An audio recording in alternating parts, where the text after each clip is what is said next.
Oh, the questions that we will never be able to answer, Diesel. That's what makes rivalries the absolute best. That's what makes Clemson, South Carolina hate each other the most. And that's what makes the Clemson and Gamecock fans argue like they do. What am I talking about? I have a fantastic hypothetical for you, Diesel, as well as our Tolos on this Tuesday edition of Wire to Wire. So good to be with you today.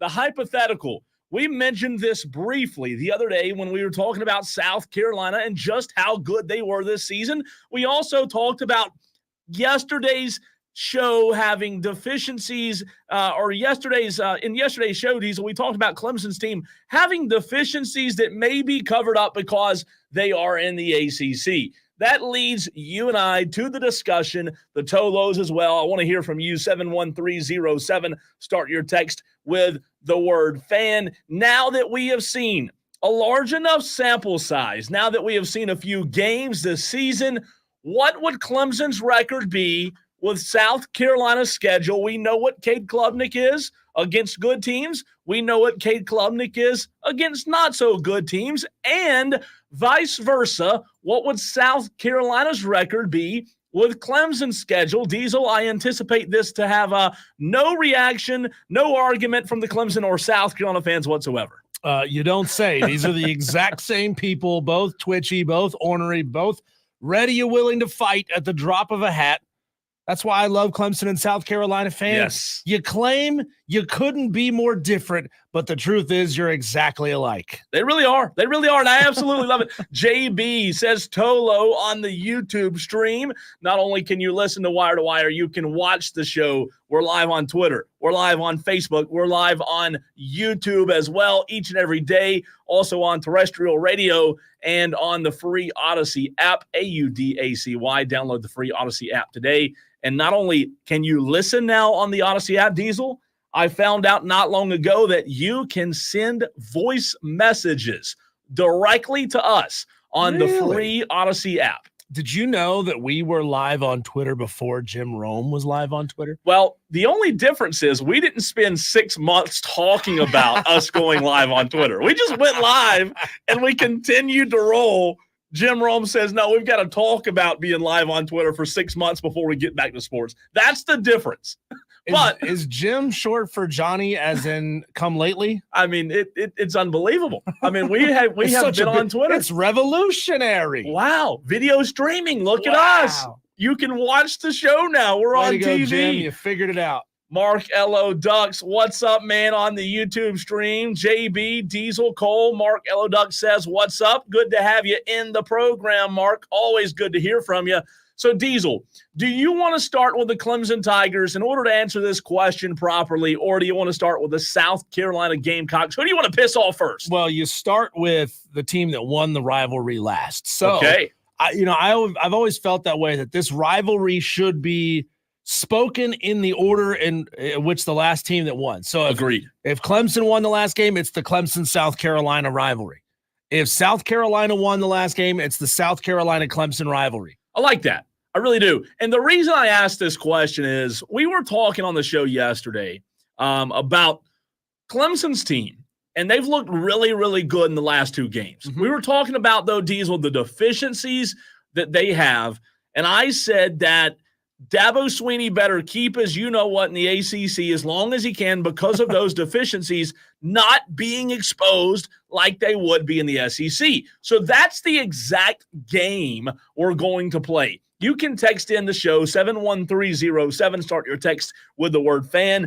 If you want to guess the record, that's what we're going to do. You can play along as well. Diesel says, let's start with the Clemson Tigers. So that puts us on the schedule of South Carolina to the 2024 Gamecock schedule.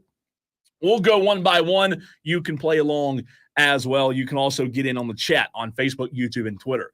I don't believe you and I would disagree on the first one. Clemson, if they had South Carolina's schedule, we're going to find out what their record would be in 2024. Just how good would they be in the SEC, right? Old Dominion, no question there, right?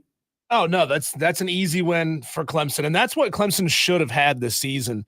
They should have had App State first and then played Georgia second week or third week of the season, they would have been in a much better spot. I don't know that it would have changed the final outcome as far as who won and lost that game. I genuinely don't. But I think it would have made the game a lot more competitive than it was. If Clemson had played Georgia week 3, you might not have seen that blowout loss, that 34-3 blowout loss. You might have seen something more like a 28-17, 28-20 type of football game. So Clemson really needed that easier team to start the season off against, to build up their confidence and kind of enter the season feeling good about yourselves. Clemson would have finished this game off in much more impressive fashion. We remember that game. South Carolina needed a couple of late picks to win that game. That game was very much, up in the air. Yeah. In the late in the third quarter and in the fourth quarter of that football game. Clemson, though, would have taken care of Old Dominion in much more impressive fashion. They would have beat them by 17 points or so. South Carolina beat Old Dominion by 4. I think Clemson would have handled them relatively easily by minimum 2 touchdowns, maybe more. Texter from the 907 already in on the game says Clemson would be 7-5. South Carolina would be 5-7. Texter, you got the memo. That's exactly what we were asking, so appreciate the thought there. What do the other Tolos think about that? Texter says Clemson would be 7-5. South Carolina would be 5-7. Texter from the 184 asks, Cole, any inside information on Javon Gilmore's suspension, and what's your opinion? Talking about the Gaffney quarterback last Friday night. I do have a little information, but nothing that's not already out there. We'll get to a little high school football at 5:45, and I will touch on that, Texter, so appreciate you asking. I agree with you. I think that'd be an easy 1-0. However, if Clemson were to go on the road at Kentucky and Lexington the second game of the season like South Carolina did, does your opinion change there? Mine doesn't. I think Clemson wins big. No, I mean, I would like that score, 31-6. I like that score against Kentucky, Clemson on the road. I don't have any problem saying that. I don't think they would have put up a ton more points. Maybe not, but at 31, I feel good with that. I do too. So we would have had the same outcome for Clemson as South Carolina did in reality. If you just tuned in to Wire to Wire, he's Diesel, I'm Cole Bryson. We're playing the game, the hypothetical question of 2024 Clemson and South Carolina. What would the record be with their rival schedule? If Clemson were to host LSU, South Carolina did not get it done against a pretty good LSU team, in my opinion, 36-33 loss. Do you, Diesel, have any thoughts on if Clemson were to have won that game at home if that were played in Clemson? I think Clemson would have played the game a little bit cleaner and would have handled LSU, would have beaten LSU at home and would have handled them by 10. Ooh. I'm going Clemson by 10 at home over LSU. And by the way, don't we get that matchup 2 years from now? Is that right? I believe we do. Going back to the Tigers and Tigers and Tigers? It's LSU, yes. Clemson hosts LSU next year on August 30th, 2025. It's set as a hosting on the FB Schedules website. I don't know if that's meant to be a neutral site game, but as of right now, it looks like it's a home game, but They would have 3 out-of-conference home games, LSU, Troy, and Furman next year. So that tells me that's likely a neutral site game. Maybe Atlanta? Should be. You would think somewhere in Atlanta. Maybe Charlotte. Madcraft on the YouTube stream chimes in and says Clemson goes 10-2 with South Carolina's schedule. I, Diesel, agree with you. I think Clemson wins the game. I don't think LSU scored 36 on Clemson, though. No. Again, South Carolina's defense is very good, but LSU scored a lot in the second half, and I don't believe LSU would have scored 36 on Clemson, so I do think they would have won that one. We also would both agree that Clemson blows out Akron, right? There's no ifs, ands, or buts about that one. Yep. Before the bye, you and I, if Clemson played South Carolina's schedule, would have them 4-0. Yeah, I've got them 4-0, especially if you got them at home. The environment is great. The environment would be, just as raucous as it was in Columbia. Shout out to the Gamecock fans for making that such a hostile environment for LSU to come into. LSU plays sloppy football right now, and Brian Kelly knows it. And that's a team that gets rattled, and they were able to do just enough to come back and beat South Carolina. I think they stay a little bit rattled if they were playing Clemson in Death Valley and Clemson gets that win. JT in Greer says LSU to beat Clemson because the refs won that game. I like it, JT. All right, the next three become very interesting. South Carolina this year has Ole Miss, Alabama, Oklahoma. Mm-hmm. Let's just be honest and call this thing like we see it here. Call a spade a spade. South Carolina is going to be very lucky and fortunate to come out of there with one win. That is a brutal stretch, right?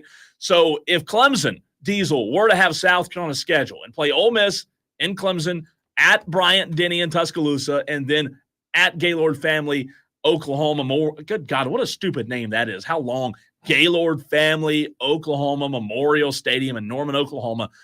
If Clemson had that stretch, I do think for sure Clemson gets one, if not two. However, that's where we have to come up with an answer. Ole Miss, Bama, Oklahoma. If Clemson played that schedule, what do you think they do there in that 3-game stretch? I think they win one.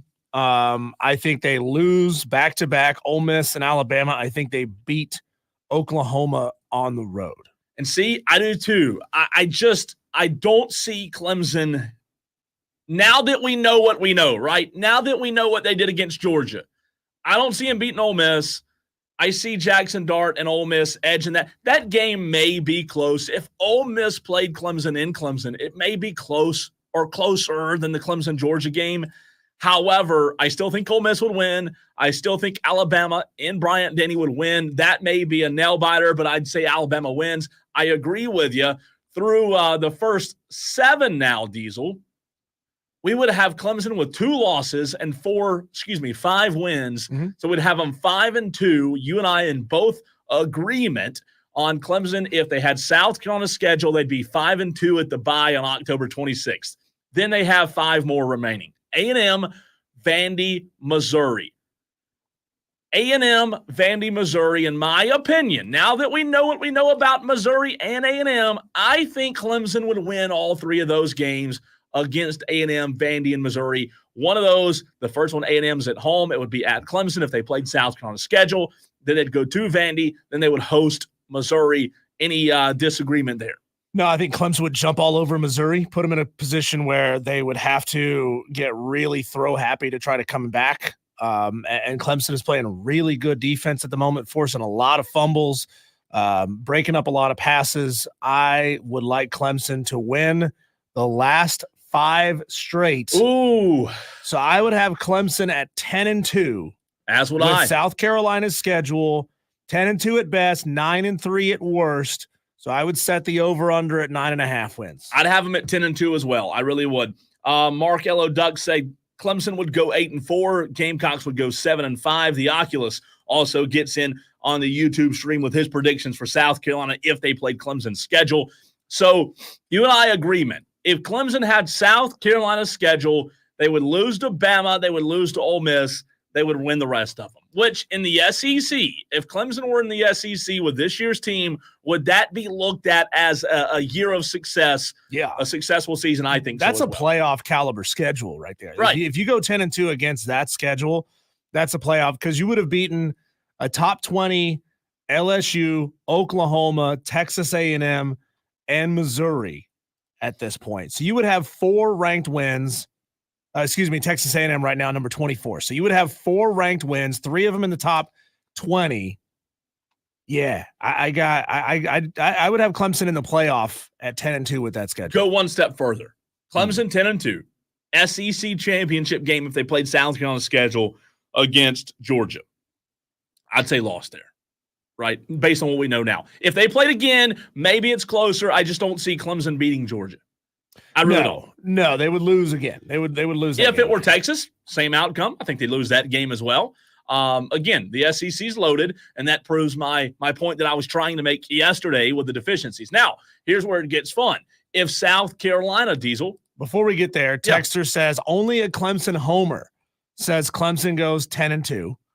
There's a chance 10-2 wins the SEC this season, and no way Clemson is better than every SEC team. We didn't say they SEC. We didn't say they were better than every SEC team. They don't play. We said they would lose to Ole Miss and Alabama. Yeah, they don't play the best 2 in the SEC. They don't play Georgia. They don't play Texas. They would get Ole Miss at home and Alabama on the road. They would lose both of those games. And I think they would lose Alabama. I think they would lose to Alabama by 17. Okay. I think they would lose close. Let's call it 7-10. Ole Miss at home. Texter from the 419 that takes that in. What games would you think if Clemson played South Carolina schedule? What games do you think they'd lose? Because Diesel and I both said Ole Miss and Bama they would lose this year. What games do you think they lose? Do you have them losing to Oklahoma as well? Do you have them losing to Missouri? I think they would right now. Right now, based on what we know, I think Clemson beats Missouri. Now, is it close? Yeah, I think that game might be close. By the way, that'd be a really good matchup. Oklahoma, by the way, before anybody starts gassing up Oklahoma, they lost 25-15 to Tennessee, and that was probably the best game they played this year. Yeah. They beat the crap out of Tulane at home. Beat the crap. Like how did they get this schedule? They started with 4 straight home games. Everybody's beating up on Temple. Everybody's beating up on Houston. This is not Houston of 5, 6, 10 years ago. This is Houston now, and they suck right now. And they barely got past Houston 16-12. They beat the tar out of Tulane 34-19. And then when they finally faced a good team in Tennessee, they could put up 2 touchdowns. Yeah. So I'm not impressed by Oklahoma this year. Maybe they're a better team than their record says they are, but we'll just have to wait and see as they get deeper into the schedule. Well, I was going to say, we'll find out. We'll find out just how good they are. And again, Texter, please let us know if you think we're homers. Let us know where we went wrong, what games, if Clemson played South Carolina schedule, what games you'd have them losing. Somewhat rapid fire here, Diesel, because we do have to run in about 4 minutes. If South Carolina played Clemson's schedule, based on what we know with Lenora Sellers, they have a very good defense. What's up, Brian Pettit in the YouTube stream? Good to see you.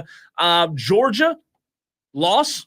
Yep, loss. App State, win. I would go win. Mm-hmm. North Carolina State, if win. South Carolina played them. You say win?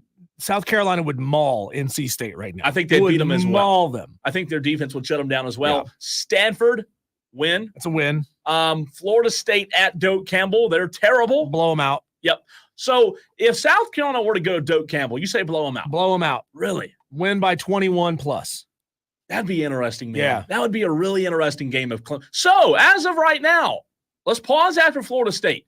If South Carolina played Clemson's schedule, the Gamecocks would be 4-1 with a loss to Georgia, wins over App State, NC State, Stanford, Florida State, Wake Forest, Virginia.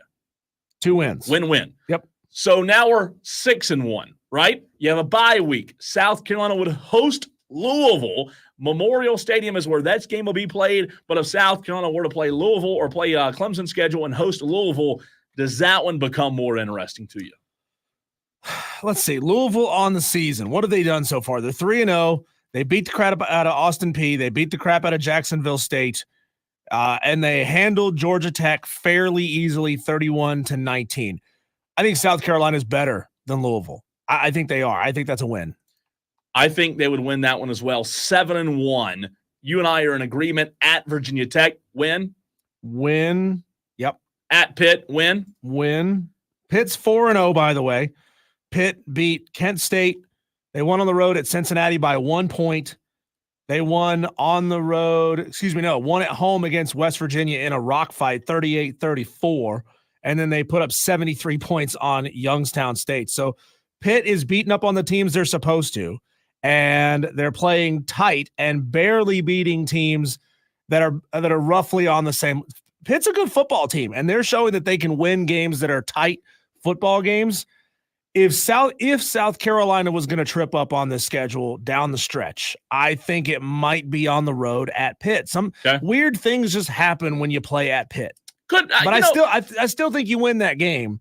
But weird things happen on the road at Pitt. No, I don't hate that. And then the Citadel and Clemson would be the last two. I would see South Carolina losing to the very first opponent and to the very last opponent, Georgia and Clemson. If they had that schedule, obviously that last rivalry game would be flipped. So what we've discovered is what we've said all year, what I've said all season. Clemson's schedule's trash. They're going to, even though they got blown out by Georgia, they're going to look really good against the ACC. You and I would not have South Carolina losing a single ACC game on that schedule. One step further, if the Gamecocks played Clemson's schedule, went to the ACC championship, do you think they beat Miami? Oh, God, that's a tough question. No, I don't. No, I don't. Yeah. I don't. I like Cam Ward a lot. I think it'd be a good football game. Might be one of those games where Miami and Cam Ward kind of pull away late. It's a tight football game late in the third quarter, going into the fourth, and then Cam Ward throws it over the top. Did you see that nasty play? It was a fake handoff, and he just very nonchalantly, like he's just walking around in pregame warmups. But it's mid-play, and it blew me away what Cam Ward is doing. He's good, man. He's good. I think that would be a fantastic game. Real quick, texter from the 809 says if Clemson went 10-2 and lost in the SEC title game and still makes the playoff, you're saying Ole Miss, Texas, Georgia, and Alabama all get in. Let's click on the text so we can see the rest of it. So 5 SEC teams get in and Tennessee's out. I don't know that all of those get in, but I'll tell you this. At the end of the day this year, when it's all said and done, if 5 were in, it wouldn't surprise me. Maybe it's more like 4. Well, here's what scares me about this 12-team playoff. There will be a year when 5 SEC teams get in. I think so. And that will start to solidify a precedent that we all already kind of know, that the SEC is way better than every other conference in this sport. And then it starts to set the precedent of minimum 4. Like if there's a year where 5 get in and then the next year only 3 get in, man, people in the Southeast riot, right? Get out the torches and the pitchforks. It would be very interesting. So that's our hypothetical answer. If Clemson played South Carolina's schedule and if South Carolina played Clemson's, obviously a lot of good text that we didn't get to. We'll try to get to later in the show. And then again, texter, I'll answer your question about Gaffney quarterback Javon Gilmore at 5:45. So we just played the game with the Clemson Tigers and the South Carolina Gamecocks. Let's do it now with the Carolina Panthers, with Andy Dalton calling the plays, slinging the bean. What do we think will happen for the remainder of the Carolina Panthers season with the Red Rifle at quarterback? That's coming up next.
Solos coming up a little bit later on in the show. We're going to give our early upset picks leans. That's coming up at 4 o'clock. So just 30 minutes from right now. If you got some games you're thinking of, why don't you let us know? Help Cole out, God, I'm so depressed. Or you could just send him games that you know are not going to hit and mess with Cole's head. How about that? That's easy to do. How about that? Man, he's a suffering Cowboys fan, yes, and he's a suffering upset picker here on the Fan Upstate. We spent a lot of time yesterday talking about Andy Dalton and his fantastic performance against the Raiders. 300 yards plus, 3 touchdowns, 0 interceptions. Now that it's his team, how good can the Carolina Panthers realistically be for the rest of the season? I'm here to tell you, not that much better than what I had them with Bryce Young. Diesel. So Bryce might have messed up and won you a game or two, right? Like, he did that last year. Bryce had no business beating the Texans last year. What was the other win that they had with Bryce Young last year? Off the top of my head, I can't remember. They did beat the Texans. I'm struggling to remember what game that was, the second win they had last year. But given the way things started out, I mean, there's no reason to believe that Bryce Young would have turned things around and had some significantly improved season down the stretch and won you more than maybe 2, 3 at the absolute most. They beat the Falcons 9-7, by the way. Oh, God. And they didn't even score an offensive touchdown. 9-7. So they didn't so much beat the Falcons as the Falcons just sucked last year and could not find a way to beat the Carolina Panthers. So we're where we are now, right? We're at 1-2 through 3 games, 14 left on this schedule. What do we see going down the stretch for the rest of the Carolina Panthers season? Where do we think they might be by the end of the year? I mean, all this matters because we're looking at draft position. We're looking at draft stock. We're looking at the ability to maybe go out and draft Bryce Young's replacement, go out and draft an elite edge rusher, go out and draft an elite wide receiver, running back, whatever it may be. Because they kind of need all of those things. And what's so hard about answering this question, Diesel, is are we doing this based on what we saw Sunday from Andy Dalton, which was very good, or are we anticipating Andy Dalton come back down to earth a little bit, right? Yeah. I mean, I don't think he's going to have insane performances. And you also got to consider this defense is not good. No. What happened in week 1 against the Saints? They gave up 47 points or so week 1 against the Saints. They gave up a ton of points in week 2 against the Chargers. So the defense is still a liability. I think they were jacked and juiced and ready to go to play for Andy Dalton, especially when he walked down the field and scored on that opening possession. But I got no reason to believe that this defense is going to play like that for the rest of the season. And let's be real, it was still the Raiders. They're averaging 31 points allowed right now, the defense is. Yeah, and the Raiders are not particularly great. Yeah. So if you're still giving up that many points against the Raiders, what was it, 22 they gave up on Sunday? You're going to be giving up a lot of points to some teams on this schedule. So let's run down the schedule. We don't have a ton of time here in this segment. They're 1-2 through 3 games, 14 left. Bengals at home. I'm going loss. Bengals are 0-3 right now. They suck. I watched them last night. They scored like 30-something points on the Commanders. The defense for the Bengals is not great, but the offense and Joe Burrow still looked fine. So I'll say they lose just because I do believe Cincinnati will figure it out. I don't think the Bengals open the season 0-4. They put up 58 points in their last 2 games. The Cincinnati Bengals lost. Yeah, but it was against the Chiefs, who are nuts. And of course, remember that penalty that kept the game alive for the Chiefs down late. The Bengals should have won that game. Yep. The Cincinnati Bengals should have beat the Chiefs. Okay, I'll go loss with Jaden Daniels last night just looked incredible in his debut. We're going to talk about that a little bit later on in the show. But I got them losing to the Bengals, and they go on the road to face the Bears. That's a win for me right now. W. Yeah. With Andy Dalton playing. Caleb playing like crap. Yeah, if he plays as good as he did, Diesel, yes, I agree, win there. Yeah, so that's by the way, it'd be 2 wins for me. And if you told me that Andy Dalton will settle down to about 80% of the production that he had against the Raiders, 75% of that production, I think he could still very easily beat the Chicago Bears. Now we go to back to Charlotte, home game against the Falcons. I'm going to say this one's a loss. But to me, it's more of a coin flip, kind of a 50-50 game. It's being in Charlotte. I like Bijan Robinson a lot, what he's doing down there already. Kirk Cousins is just flat out better than Andy Dalton. He's been more consistent than Andy Dalton his entire career. The Falcons beat the Panthers at home Tight ball game. Though. I'll disagree with you. I'll go their third win of the season. Wow. Andy Dalton showing out by October 13th. Back-to-back wins. Yes. Is that even allowed in Charlotte? Can you do that? They will. They'll have to figure out how to do so. I'm going 3 wins right there. If they win back-to-back, Dave Tepper's going to walk down the hallway and figure out a way to screw this up. Yeah. Hey, we won 2 in a row. Everybody's confidence is high. Let's put Bryce back in, see how he can do. How about the Commanders on the road? That's a loss. Jaden Daniels is emerging. What I saw last night was scary. I mean, Diesel, again, we'll get to it later. I was so impressed.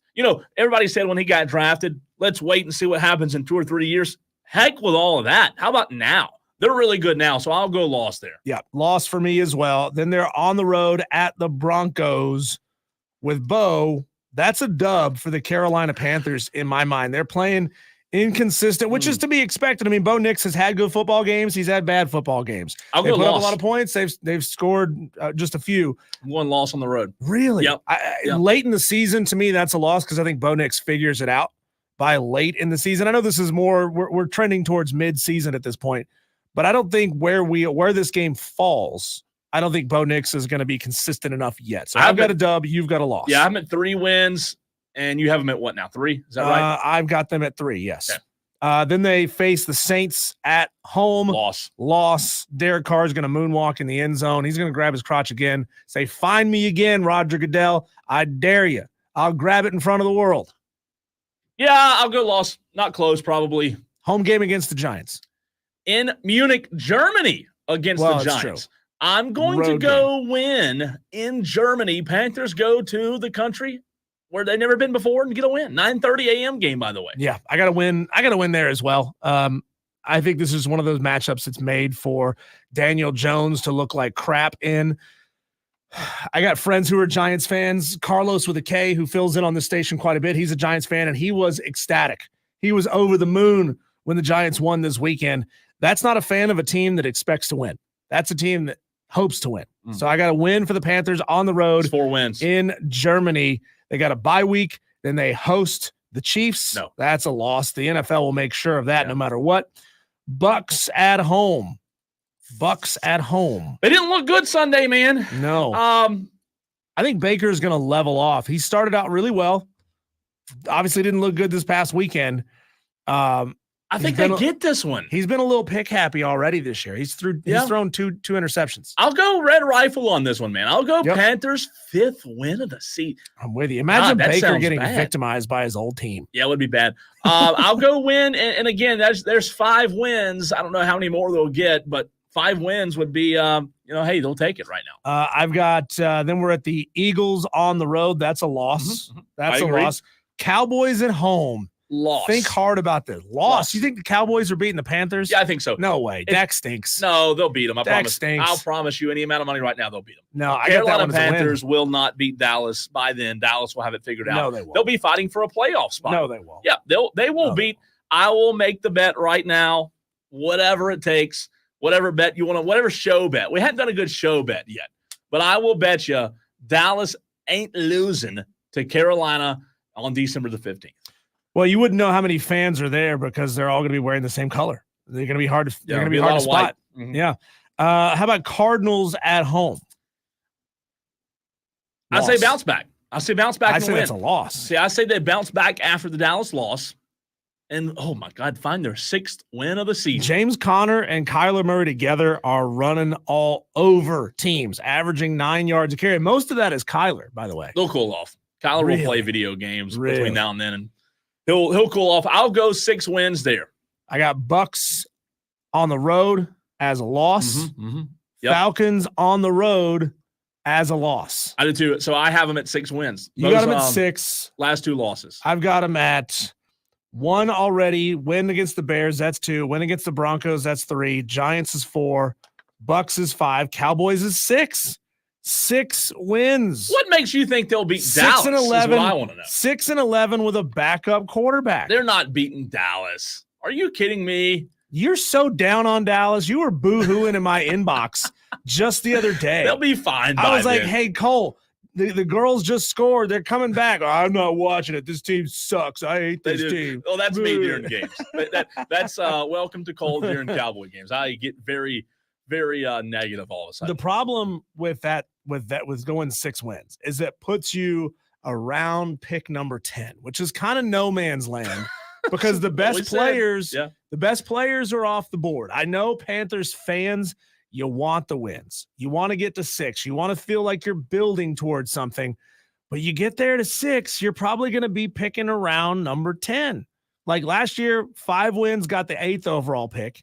And given this draft class, you're still going to be – I mean, you're at that point where you're going to mess up and draft Shadur Sanders. So the question is, the ultimate question for Panther fans, do you want 5 more wins or do you want to lose the rest of them and get Quinn Ewers?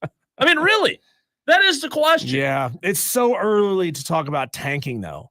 It's so early to talk about but it. But you got to. I mean, I think the best – this is so depressing to talk about this team this way. The best case scenario is for Andy Dalton to sort of crash back down to earth and not have these 300-yard games, right? And to win you about 4 games and then you're in the hunt, right? Yeah. If you win 4, you're in great shape to get a high draft pick. But you're screwing the fan culture so much more by only winning 4 games. I mean, this fan base, now that they've moved on from Bryce Young, and mentally, there's not a single Carolina Panthers fan out there that's still in on Bryce Young. No, you cannot. I don't think so. I dare you to find me one who says they should put Bryce Young back in. They should give Bryce another chance next year or by week 10. This should be Bryce's team. There's no way. Texter from the 508 says 7-10 with AD beating Bengals, Bears, Broncos, Cowboys, Cardinals, and Falcons to end the season. Ooh. That comes from Tyler B. Tyler B coming in with a heat today. Texter from the 419 says Raiders are a bad team.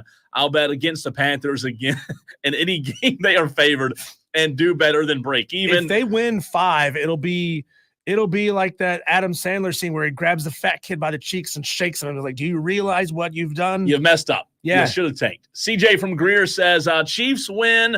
Refs will be MVP. Falcons should have won. Oh, come on. Come on. Are you really going there? Maybe so. All right. I will tell you about Ty Foster in the very next segment. Diesel and I have the high school player of the week, Fan Upstate player of the week from Landrum High School. Ty Foster next.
High school football looking a little bit different this week for the second week this season as Mother Nature is having her say once again with a potential tropical storm, hurricane, whatever it is, making its way to the upstate here in the next few days. A lot of games have already moved to Wednesday, but we will keep you updated as games continue to get moved. We're talking now to Ty Foster, our Fan Upstate Player of the Week for Week 4. Ty's the quarterback of the Landrum Cardinals. Ty, we appreciate you hopping on. Congratulations on the big win over West Oak, 48-0 on Friday. How are you, man? Good. How are you? We're doing fantastic. Ty, talk about the big win. Listen, 15 of 23, 224 yards, 5 touchdowns, 11 rushes for 68 yards. A very good night for you and the Cardinals. What did you see that allowed you to have this much success? Yes, sir. Definitely got to give a shout out to Lyman. They gave me time all night to be able to make a lot of those passes and get some of those yards. Also, a lot of my receivers made a lot of good catches. Kirby Gentry had a good catch in the end zone that led to one of our touchdowns, and Makai McClintock had a good few catches that also led to some very good yards throughout that night. Ty, talk about the change. From week 1 where you had a tough loss versus Walhalla, and then going on this run of 46, 54, 43, and 48 points the 4 following weeks. Number one, what did you find between weeks 1 and week 2? And then what's been the message that's kept this offense running at such a consistent level since? Yes, sir. Definitely just having to after that first loss, we definitely had to refocus on what went wrong that game, what we need to work on, what we need to get better at, and all those things were fixable. All those things we fixed that next week in practice, and we just continue to keep getting better at those things, keep working at those things every week to make sure they stay how they're supposed to be and keep rolling how we are right now. Ty Foster, the Fan Upstate Player of the Week from Landrum High School, joining us right here on the Fan Upstate. Ty, at a small school like Landrum, 1A, 2A, and even 3A, a lot of players play both ways. Do you play both ways as well? And we know you play quarterback, but do you play other positions as well? It's limited, but I don't play defense a lot, but I can if I have to. I like it. Ty, talk about the relationship. You shouted them out, your offensive line there. Talk about the relationship that you have with them, and the trust to know that they're going to keep you upright, keep you protected for long enough. Yes, sir. Definitely, I have a lot of trust in them. I know a lot of them very well. I've grown up playing with them since middle school, since Little League with a lot of them. So I've grown up with them. I have a lot of trust with them. I still, we hang out outside of school, outside of practice all the time. That continues to gain that trust and being able to trust each other and just bond and know that they got me and I got them, and we're going to help each other out to win games. Ty, would you say that, Diesel asked you the question a few minutes ago about this offense, 46 points, 54 against Ware Shoals, 43 against Polk County, and 48 against West Oak. Would you say that this offense, being as dynamic as it is, was this something that you guys coming into the season had an idea that you could be this electric? Yes, sir, for sure. We did the same thing last year with it, and it went well. It's going a whole lot better this year. I think that we've just been able to use a lot more people as good assets to the team and be able to help us out throughout the season, especially with the passing and with Aiden Killen running the ball. He's been doing very well with that too. And just being able to understand what we're trying to do, what we're trying to accomplish with the offense we run and passing the ball, and also being able to run it. Talking to Ty Foster, quarterback for Landrum here on the Fan Upstate.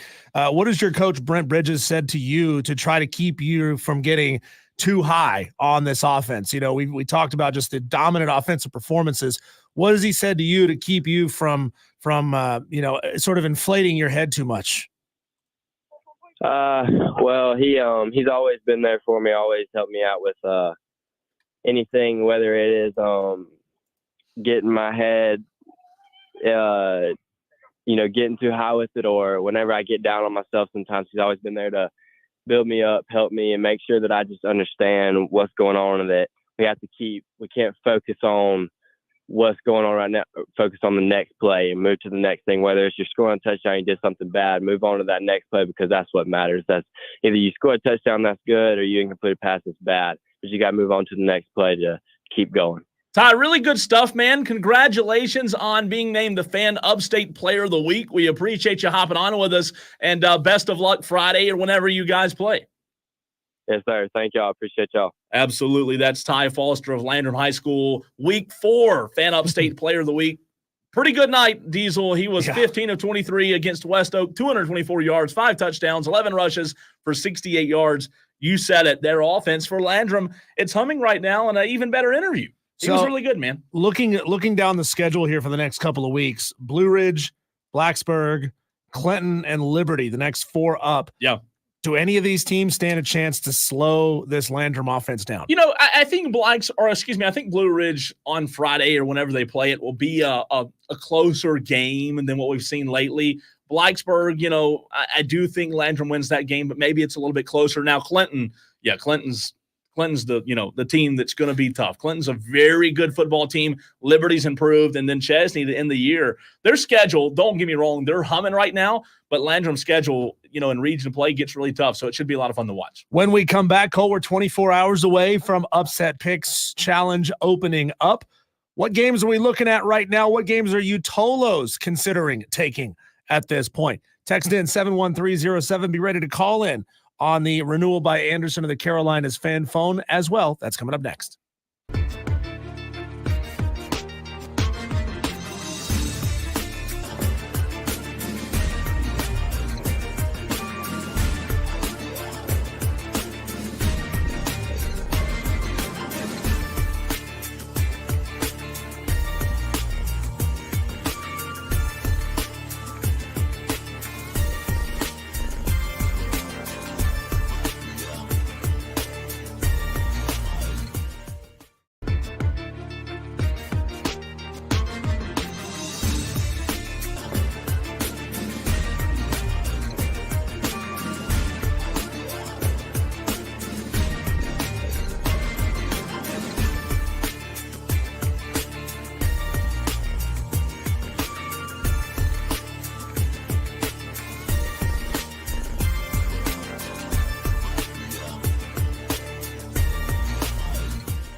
If you need more proof that you can jump into the wire-to-wire upset picks challenge and do well, look at the story of Josh Pate, 2023.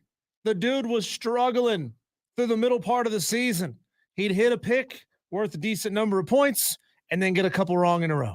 And then hit a pick and then get a couple of wrong in the row. I was talking to Dan B on the stream, and he was looking back at the data from last year, saying that that Josh in week 4 only had 5.5 points on the board. So you're making me feel better about myself is what you're doing, right? By week 7, he had 18 points and was in the top 10. Good. Now, this year, 18 points ain't even going to get you close to the top 10 because I don't know what's in the water here in the upstate, but the Tolos have been hot. Been doing good, man. Some really good games. A lot better than me. And I'm thinking by week number 7, see, we're going into week number 5.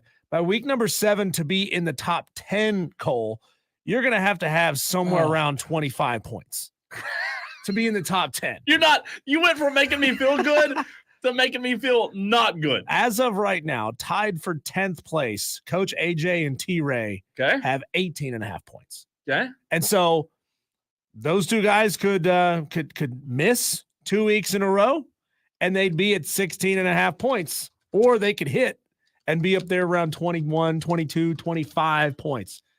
But he also ended with 32. Josh Pate also ended with 32 last year. So it's proof that you can do it. We had Tolos yesterday telling us, well, if I don't feel like I'm good at something, I'm not going to do it at all. That's like the kid that is about to lose at a game of Madden on Sega Genesis. He's mean to the Tolos. It reaches up and hits the power button right before he loses. Like, I didn't lose. We didn't finish the game. God, I'm just saying, don't use that as an excuse to not get into the Ingles upset picks challenge because it's fun, right? It's a fun You're brutal, game. Man. You're brutal. Yeah, we got more people playing this game than we ever have in the past. Yeah, I like it. I think Dan B told me yesterday 154 unique players this year. That's way more than we've ever had. We've got something like 85 Tolos on the board right now. Melissa Level could fall off if she doesn't get her pick right this week. But I want you Tolos playing this game. It's fun. So and if you don't, Diesel will mock you. Exactly. If you don't, I'll make you feel bad and make you pick anyway. I just want your participation. That's all I want. So in case you don't know what's going on, tomorrow at 4:00, we open up the week 5 upset picks challenge submissions. What you'll do is you'll go on ESPN.com, and now would be a great time to go on there and start thinking about things, right? I mean, the lines could move a little bit from where they are today. You still got 24 hours, so half a point or a point, very possible movement. But you need to pick a game that you think the betting underdog will outright win the game. And if they do, you get the points that team was an underdog by added to a rolling season-long tally. And Josh Pate is proof. He's a smart guy. He knows more football than you or I or most of these Tolos will ever know combined. He's more plugged in than any of us could ever hope to be. And by week 4 at this time last year, he had 5.5 points. And you could get into this challenge. I don't know if you're going to catch Josh Pate this year because he is crushing all of us. He is in the lead right now with 39 points.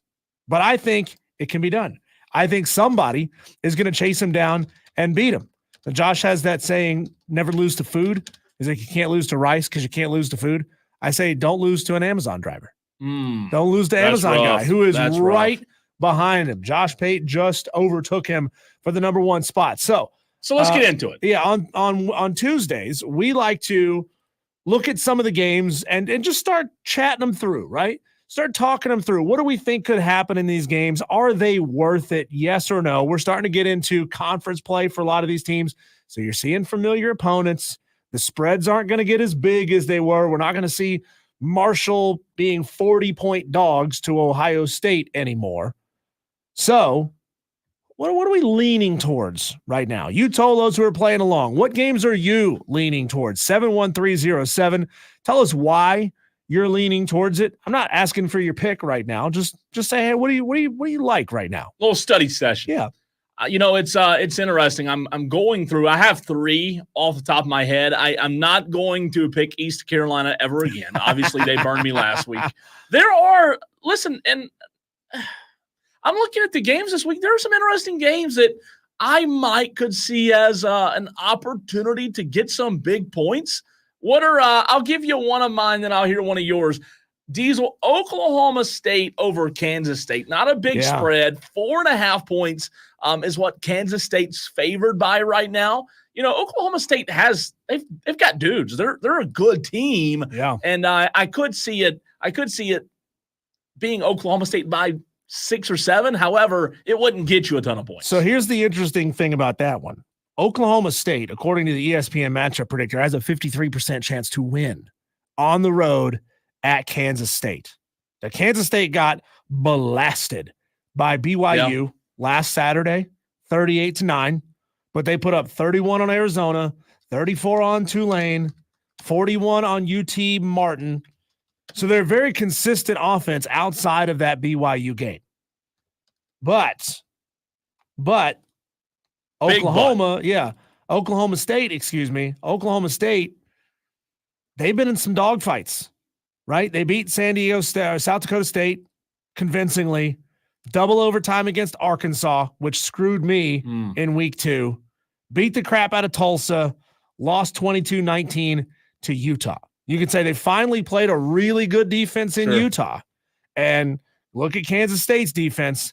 They held opponents to 6, 27, 7, and 38 points this year. So they've been very inconsistent. When they're good, they're great. When they're not great, they suck. So this one's a really interesting game. The question is it worthwhile to pick a 4.5 point spread at this point of the season? Right? At this point of the season, I think it still is worthwhile. If you are on the board already and you're trying to get up there in that middle of the pack, getting up above the cut line. See, we have so many Tolos who have scored already this year that we had to break it down into top 30 and then others with points, like others receiving votes type format below that, because we just couldn't list all the Tolos. The font would be so small, couldn't read it. Yeah. So that's a very interesting game. I think it's going to be heavily picked tomorrow. Think so? Yeah. I don't love Maryland. I'm looking at Maryland over Indiana. Indiana's favored by 7. Diesel, I'm also looking at – here's a game that's interesting. Not going to get you a ton of points, but in the upset pick challenge, Louisville over Notre Dame. Notre Dame's favored by 6. If you told me right now that Louisville beat Notre Dame, I would not be a bit surprised, right? I think Louisville's a good team, and for them to be 6-point underdogs. Now, that game's at Notre Dame. Wait a minute. Let me make sure I said that right. I'm pretty sure it is. I'm pretty sure it's at Notre Dame. That game is one that I'm very high on. I'm very much so right now. Yeah, it is at Notre Dame, by the way, on Peacock, 3:30. If you have Peacock, you can watch it. I'm really leaning toward taking Louisville over Notre Dame. I just don't know if it being at Notre Dame will have any weight. Here's a stretch game that I think is going to be pulled quite frequently, because this one's really interesting to me. New Mexico on the road at New Mexico State. Yep. You've got an 0-4 New Mexico against a 1-3 New Mexico State. 2 bad football teams, on paper at least. But the difference is New Mexico has played Auburn, Arizona, and Fresno State. 3 really good football teams. Sure. Now they should not have lost to Montana State to start the season. But I have that one as well, Diesel. Yeah, that one's really fascinating, and that one's worth 9 points. That would be a big one. That's a big swing. That's a good value pick right there. Because 9 points. One combined win between the two of them. Somebody's got to win this football game. Well, you got to think about it. Really, it would be a 10-point swing potentially, because you get 9. A lot of the other Tolos are going to lose one. So, I mean, you're talking about a 10-point swing if you took New Mexico. I had that one listed. I have 7 games listed total. Oklahoma State over Kansas State, I mentioned. Maryland over Indiana. Louisville over Notre Dame. How about this? In-state game, Diesel. Akron over Ohio. 11.5 points there. If you could get Akron in the upset. You may not like this one, but I have Akron's it on my over, list. right? I think they have one win. They have one win? FSU. Oh, God. FSU. Oh, They're God. back. They won a game last They're week. back. Oh, Yes. no. One win. Oh, no. DJ's throwing the ball. Do you have any desire FSU over SMU, Diesel? No. You think SMU No. wins the game? I do. I think SMU wins it. Remember early in the season before any of these games started getting played, we were looking at this game as laughable that Florida State could lose on the road at SMU. Now it's a very real conversation. I'm telling you, man. Very real. I disagree with you. I wouldn't be surprised if Florida State won that game. Really? I really wouldn't be. Text from the 907 Diesel says, how about Northern Illinois over North Carolina State? Is interesting.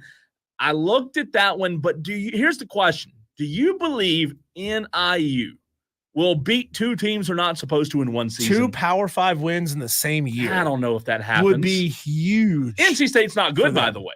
No, and I would assume we'd have to check on this. I don't know. I would assume is that Grayson McCall is not going to be in the game again. I hadn't heard that he is. NIU right now has a 41% chance to win the game.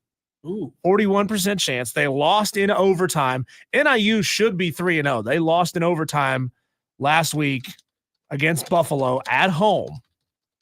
But NC State's been giving up a lot of points, even against bad football teams. Obviously, 59 against Clemson, 51 against Tennessee. NIU doesn't have anywhere remotely near that kind of an offense. But they've given up 20 in the win against Louisiana Tech. They gave up 21 in a win against Western Carolina. Even bad offenses are scoring 3 touchdowns on them. Yeah, it's interesting. The last one that I wrote down, Diesel, was Washington over Boise State. Boise State's favored by 7.5 points. Washington, they're able to score a lot of points, and so is Boise State, right? They're 4-0 on the season is Washington. They almost lost to San Jose State last week, which is not a great look there. However, I do like that one. I've got 7 total games that I'm looking at. Of the 7, though, the New Mexico State-New Mexico game you mentioned, that one's got my eye. It should. Texter says last year at this time, I would have picked Open Date over South Carolina. But this year, I think South Carolina has them. That comes from Nashty. You're going South Carolina minus what, 6 over Open Date? So I'm with you on a couple of those. I like Oklahoma State plus 4.5 at Kansas State. Okay. BYU plus 3 at Baylor. I saw that one. That one's interesting, but it's only worth 3 points. If I already had 30 points in this challenge, I might pick that one because I think BYU is going to win that game. I really do. But I don't think it's worth enough points. Maryland plus 7 at Indiana is interesting. I like what Kurt Cignetti is doing there at Indiana. That's going to be a tough one for Maryland to get on the road.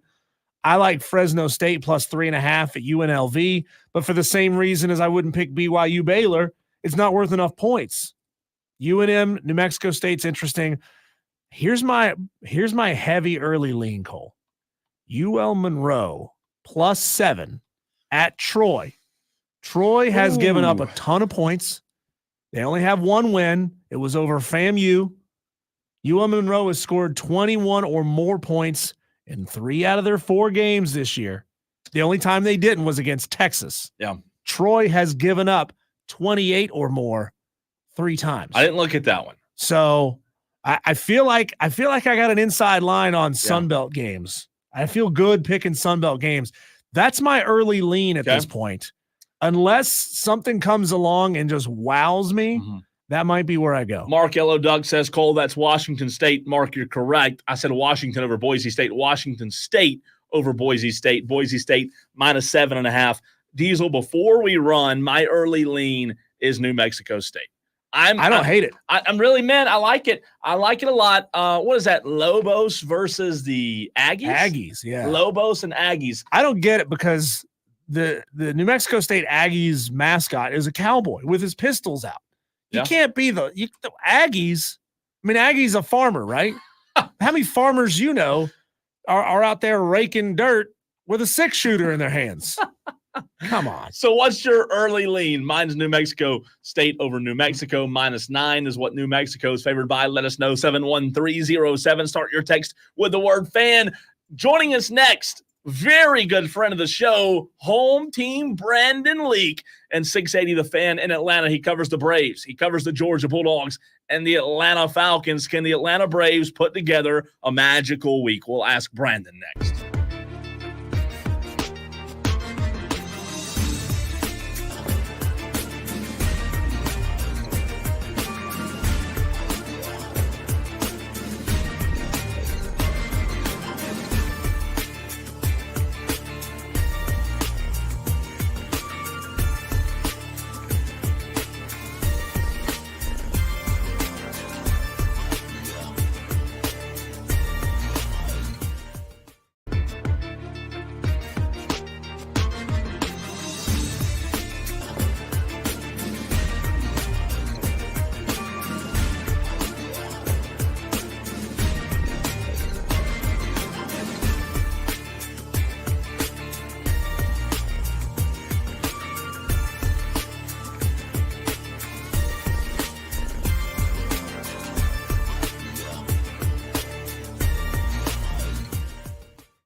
The Braves have a very, very important week in front of them. Let's be honest, this is the playoffs for the Atlanta Braves. The playoffs begin tonight, and you could even argue that the playoffs begin a month ago for the Atlanta Braves. Right now, 1.5 games back out of the wild card place, or out of the wild card. The New York Mets are 5.5 back of the Phillies. And what a week it is. We are supposed to have home team Brandon Leak of 680 The Fan join us. He was busy with something at the moment, so hopefully we can get him on the line soon. But Diesel, we started out the year guns blazing. The Braves were fantastic. We talked a lot of Braves baseball, and then they just got very inconsistent. We know they had a ton of injuries, right? I mean, injury-plagued team from top to bottom, and that's not the manager's fault. The injuries isn't. However, now all of a sudden, they have their backs against the wall. 6 games remaining, 3 against the Mets, 3 against the Kansas City Royals, and if all goes well this week, they'll find themselves in the postseason, but they've got to take care of business this week. Yeah, I mean, you look at the second half of the season, they went 2-2 against the Mets middle part of the season. Earlier this year, they went 1-2 against the Mets. That was a series in April. Won 2 out of 3 against them in a series in May. So it can be done. The Atlanta Braves, I would not be shocked if they took 2 out of 3. We Braves really need to sweep this series. They need to be playing as good a baseball as they can. And even if they only take 2 out of 3, they need to be competitive in that third game. And that's been kind of the bugaboo for this team, right? Is you win big or you lose big. There's no in between with them.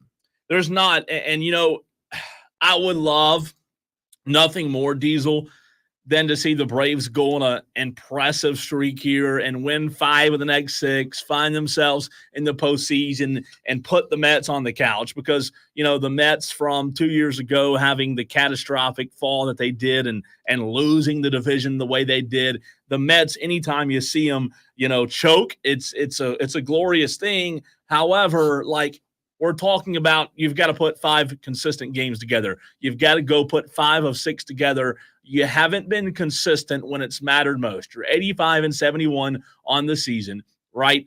A game and a half back. If you somehow could go take care of the Mets, as Matt Kraft said on the stream, big night for the Bravos, season on the line. If you could do it, you do set yourself up. And the Braves, look, they have the pitching that can compete with anybody. The problem is, Diesel, when you see teams come out of a wild card spot, like the Washington Nationals did a few years ago, like the Phillies did a couple of years back, those teams, here's the difference.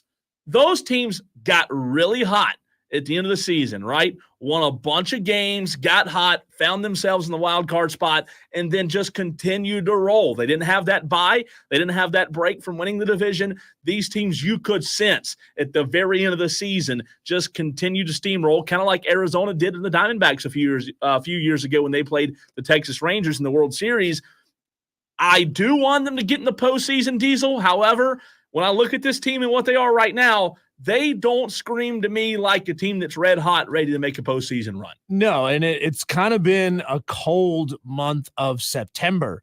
They won, get this, Cole, they won 3 games in a row 5 times in the month of August. We talk about how inconsistent this team has been. The month of August, they were fantastic. Yeah. They won 3 in a row against San Francisco, 3 in a row, 2 against the Angels, 1 against the Phillies, and then they lost 1. They started another 3-game winning streak. Phillies and Washington, 3-game win streak against Minnesota on the road. And then it's been a lot of one loss, win loss. Back and forth, so right? Just back and forth through the month of September. And this is the wrong time to be playing that kind of baseball. That's absolutely certain. But one thing I have seen, Cole, is that they are putting up consistently, they're putting up more runs, right? Like that Dodgers series was rough in the middle of September. Games 1 and 2, they put up 2 runs and 0 runs. And as a matter of fact, even going back 1 game before that, the Braves scored 10 on the Los Angeles Dodgers. So it's the inconsistency of being able to put up any kind of offense night in and night out that you can expect. Hey, we're going to go out and score 6, 7, 8 runs tonight, And that's going to give us a really good chance to win the ball game. Sometimes another team gets hot against you. There's nothing you could do about that. But, to have nights where you scored 2, and then the next night you scored 0, and then the next night, 2 nights later, you score 15 runs, and then 10 runs, and then you're back down to 2, and you're back down to 1. I mean, the Braves are really susceptible to these wild swings. So it's hard to say with these New York Mets. It tends to be when they're playing against better baseball teams, they play some of their better baseball. It's like they ratchet up the chin strap. They're playing better baseball. Yeah. But you just never know. Schwellenbach, Sale, and Fried expected to get the starts the next 3 And nights. that's good, though, right? Like, if you had to go against the Mets and you've got Luis Severino on the mound tonight for New York, if you had to go against the Mets with your 3 best guys, Schwellenbach tonight gives you a very good chance. And as you mentioned, you get Fried, you get Chris Sale tomorrow against David Peterson. The matchups are there for Atlanta to win some games. Atlanta's pitching is not the issue. I believe Atlanta's pitching can allow them, if they were able to get hot, if the bats were able to get hot, I believe the pitching could allow them to have a nice postseason run if they somehow sneak in, maybe win a couple of games that they're not supposed to. But the Mets tonight, Diesel, it's interesting when you look at the matchup predictor on ESPN.com. The Atlanta Braves have a 55.3% chance to win tonight against the New York Mets, leaving the Mets with 44.7%. So it's almost a coin flip game.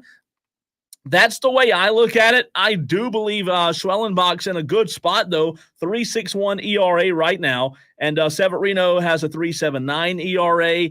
Look, this lineup's not the best, right? We know that it's in parts of the lineup, it's a makeshift lineup, especially toward the bottom. You still have Michael Harris and Ozzie Albies and Ozuna and Olsen and Jorge Soler. However, the bottom of the lineup is where I expect Atlanta to really struggle, right? When you get into that 6, 7, 8 spot, 6 spot, 7 spot, 8 spot, even the 5 spot, it worries me a little bit. The top of the lineup's fine, but overall, we'll see. I would love to see him do it. I don't have a ton of faith. And it still hurts to have Reynaldo Lopez at a time when you really need him. Yeah. Still sitting on that 15-day IL. Now, 4 days ago, it was reported that he had started playing catch again, that he was out there throwing. So, I mean, if you somehow find a way to get it done, you may get Reynaldo Lopez back for the playoffs. And so you'd feel good about that. He's got a 2.03 ERA. Not a great win-loss record, 8-5 over the course of the season, 137 Ks on the year. You would hope that you could get him back. So if the Braves can somehow sneak past these New York Mets in this series tonight, Wednesday night, and Thursday night, then you got Kansas City at home.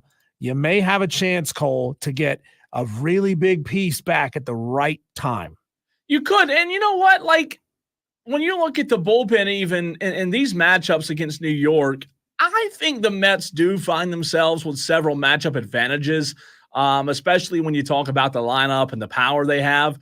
But, we've seen them have resilient wins in the past few days, talking about the Braves in the 5-4 win over the Marlins, keeping them in the hunt. So, I do believe when you talk about championship DNA, I do believe the Braves still have some of that championship DNA.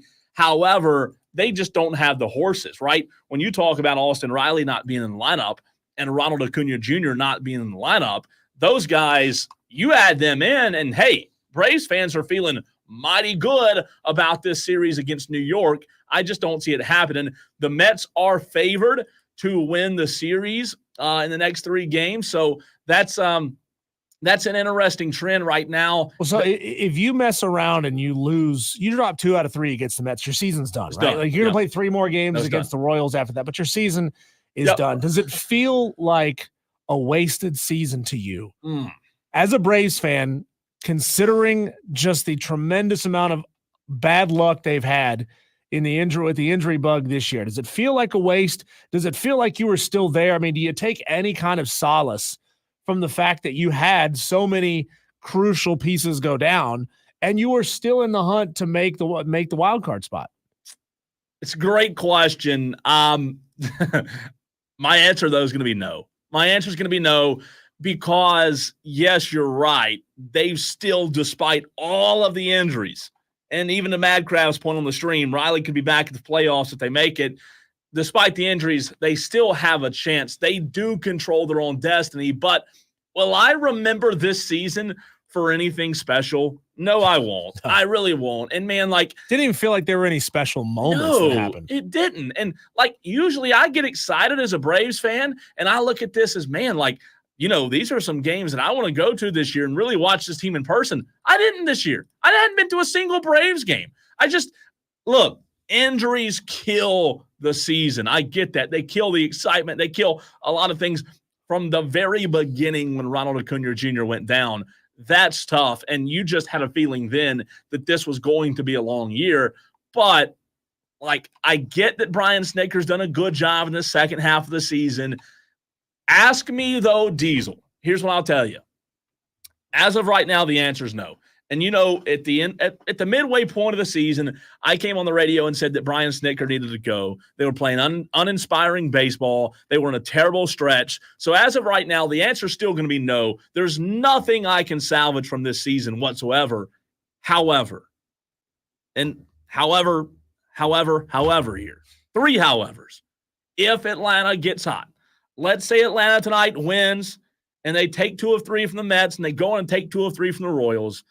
That Royals series is not as important as the Mets series, obviously, for obvious reasons. However, I do believe winning can cure things in a very quick way, right?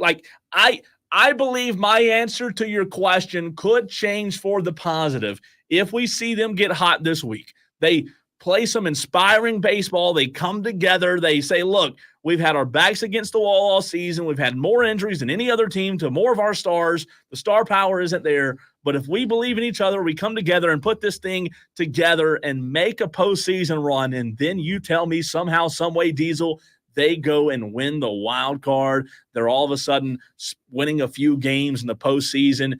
You know what? It will be a season to remember. And what you will remember is, as bad as the postseason was, as bad, uninspiring baseball as we watched, the Braves still managed to muster a postseason run.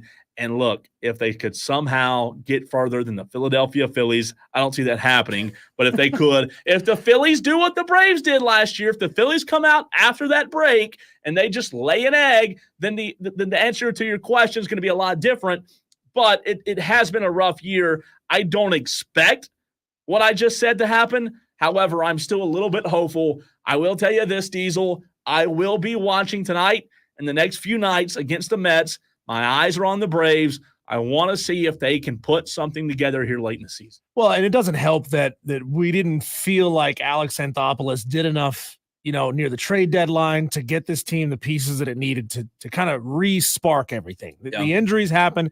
It is what it is. And there were a lot of guys out there available who could have sparked this team that we spent a lot of time talking about leading up to the trade deadline, that Alex Anthopoulos just, for whatever reason, maybe he didn't have the capital, maybe he didn't feel like it was worthwhile, maybe he thought some of his players that went down this season would be back next year, and it really wasn't worth putting the team in a position where you had to get rid of assets to go get those guys. I mean, Gio Urshela has had a couple of decent games in the mix, but he wasn't one of those guys that got the team really excited, right? Yeah. It didn't really spark the fan base to say yes. And you brought back that guy, Jorge Soler. Yep. That didn't really do anything. It felt like kind of a fan service move to bring Soler back, right?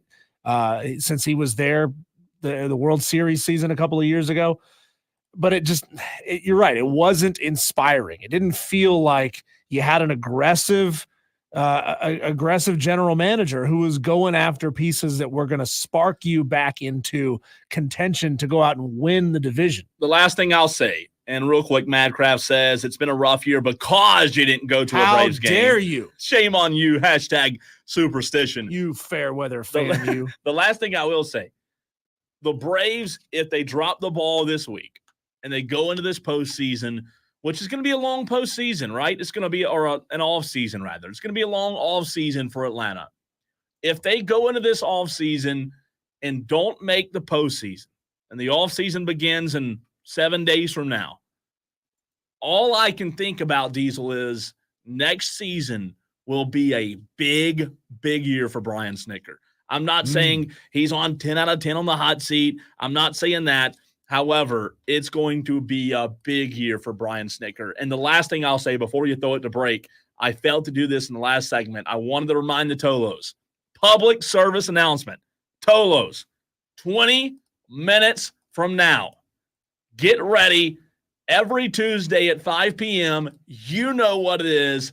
Tolo Takeover, 20 minutes from now, 5 p.m. today. When we come back, Cole, let's whip around the sports world, see what's happening. Our Daily Wires next.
Cole, just 15 minutes away from the Tolo takeover. If you got something to say, something to complain about, a take, we want to hear it.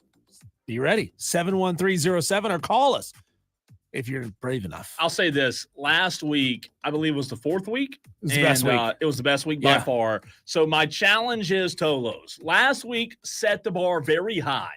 If you believe we can raise the bar from last week, I'm talking to you, Tom. I'm talking to you, JD.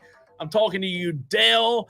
Who else, Diesel? Oh, Rick from Greer. How can I forget Rick? If you believe we can raise the bar, look, the challenge is on. We've got to keep getting this thing bigger and better.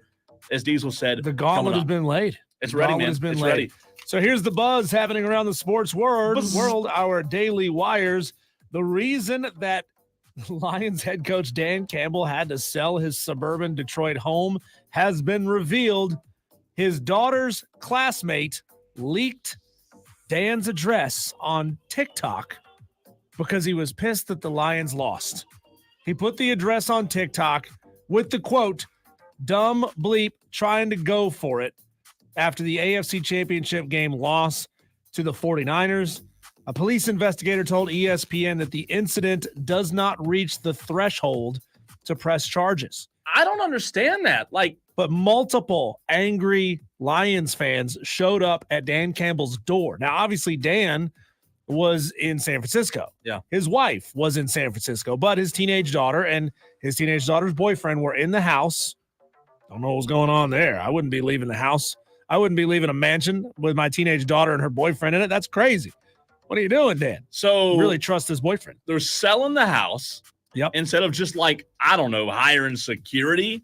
They could just call you, Cole. I mean, come on. Yeah. I mean, I don't know what the deal is there. That's hey, because we leaked the address, daughter, we're having to buy a new home. Can you imagine? Yeah, I would imagine that Dan Campbell's probably living in like a $5 million home. Yeah. It can't be easy to just go buy another house. Yeah, just sell it. We'll find another $5 million. And by the way, I forgot Stephen Webb. How did I forget Stephen Webb? I'm sorry, the sauce. That's on me. Brett Favre disclosed during a congressional hearing on Tuesday that he's been diagnosed with Parkinson's. I saw that. Scary. Man. That's terrible. It's tough, man. You know, this CTE issues are coming out. Like, used to be a lot of players, they would just kind of drift off into the wild blue yonder. We didn't hear from him again. But Brett Favre is out there in front of people. Now, obviously, Brett Favre has had his history of making bad decisions. And he may be able to use his Parkinson's diagnosis to maybe whitewash a little bit of his improprieties in the past. Yeah, I saw that this morning, man, and that's tough. You don't want to see anybody go through that. Hopefully he gets better. A Dallas area TV station put up a poll, Cole, where they asked, whose fault is it that the Cowboys suck? And 70% of fans blame Jerry Jones. 70% blame the owner, GM. And Jerry Jones responded to that and said, no, that's fair. Said it's very fair. He did say that he's not out there making unilateral decisions. He's going by the advice of a lot of smart people around him, but ultimately he is the one making the final decision. He is the ultimate say-so, yes. So it doesn't surprise me that 70% of Cowboys fans said that they thought it was Jerry's fault. You know, I've always said, does Jerry have a little bit to do with it? Does he have a lot to do with it? I think it's somewhere in the middle. I think he does have an impact on their lack of success. I wouldn't say he is the sole reason for their lack of success. They've had very talented teams. However, that poll is very interesting. We had 2 Monday Night Football games last night, and 2 quarterbacks had very different nights. Trevor Lawrence went 21 of 38 for a touchdown and an interception in a 47-10 loss. I remember when that happened to the Panthers earlier this season. We thought, damn, that's a blowout. You don't normally see blowouts like that in the NFL. But Trevor Lawrence looked awful last night. And congratulations, by the way, to Damar Hamlin, who had his very first NFL interception. That was awesome. I did see that. Those were 2 completely different games last night. I had the split screen. Unwatchable. I had the split screen on YouTube TV, and it was so bad, I just turned the bad one off and didn't even use the split screen anymore. It was unwatchable. On the other side of that split, you had Jaden Daniels and the Commanders putting in work against the Bengals. Jaden threw for 254, 2 touchdowns in his primetime debut to beat Joe Burrow and the Bengals 38-33. Jaden Daniels was out there schooling fools on the ground. That, what I saw last night, I said it earlier, and we'll talk about it later in the show. That was as impressive of a performance by a rookie quarterback. It was very, RG3 rookie season like. And that kid, Jaden Daniels, man, you better watch out. I'm not saying he's going to be the next so-and-so, but I'll just tell you, I liked what I saw from him last night. I hope he can stay healthy, right? I mean, he's doing a lot with his legs in the NFL. You don't tend to last very long when you're trying to do a lot with your legs. You got to learn to stay back in that pocket, but we'll see. UNLV apparently holds the fate of the Mountain West in their hands. Utah State has joined the new Pac-12, even though there's not 12 teams in it. If they leave and 2 more schools decide to sign on, they could completely gut the Mountain West, and the remaining members can vote to dissolve the conference. Could you imagine? Like, how has the sands shifted so much in college football? A couple of years ago, we thought the Big 12 is dead. Then we thought, the Pac-12 is dead. Now it's, the Mountain West is dead. I wonder if this is going to trickle down, Cole, and we're going to see the Mountain West essentially pull up all of the good FCS schools on the western side of the United States to stay alive. One conference benefits. One conference does not benefit. We can go deep into this story coming up, and we're going to do that in just about 30 minutes or so. Basically stealing on from Peter to pay Paul, right? Yeah. And lastly, Reggie Bush is suing the Pac-12. How do you sue a conference that's supposedly fallen apart? I don't know, but he's seeking NIL damages. Dude, you just got your name cleared. You just got restored. Now you're suing him to seek money. Well, the Pac-12 has declined to comment on that lawsuit. He must be in a little pinch, if you might say. All right, Tolos, it is time. Diesel and I have already done 6 segments. We do 12 segments a day right here on the Fan Upstate. However, we are a voice of the people of the Upstate. You, the Tolos, which stands for turn it on, leave it on, turn on, leave on. That's what we ask you to do each and every day on this radio station, the Fan Upstate. It's your segment now. It is the Tolo Takeover next.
this time, Diesel. It's not my segment. It's not your segment. It's not a guest that we're bringing on at 5 o'clock every Tuesday at 5 o'clock. It's your segment. Who is you? You, the Tolos. Turn it on, leave it on.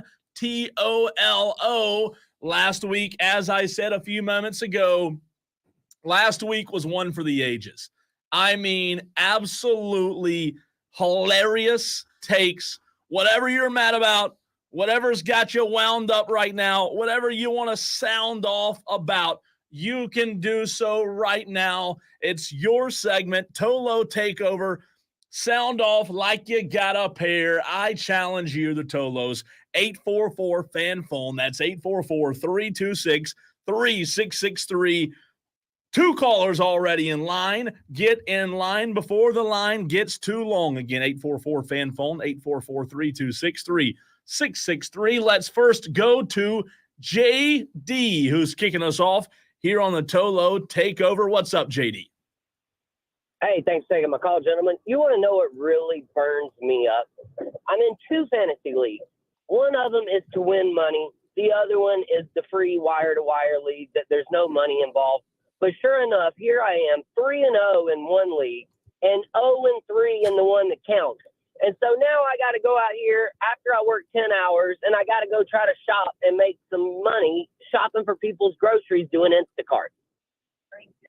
Wait a minute. Do you lose money each week? No, you don't lose it each week, but I mean, it would have been a pretty hefty payday if I did have to, be successful. So you're 0-3 in the league that's got money on the line. You're 3-0 in the league that's free. Right. That And sucks. Auto. So I used to do a lot of auto pick stuff, and I actually selected my team for the wire-to-wire league, and I did auto pick in the other one because that's normally what turns out better for me. And this year it's gone completely sideways. That's and then bad. Yeah, it's terrible, dude. I'm so mad.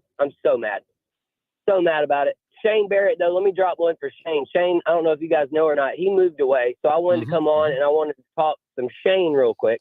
I am sure that he is not happy with the Jacksonville Jaguars paying Trevor Lawrence $250 million after losing 5 straight games to end the season last year, 3 straight to start off this year. How is that $250 million investment working out, ladies and gentlemen? Y'all be blessed, not stressed.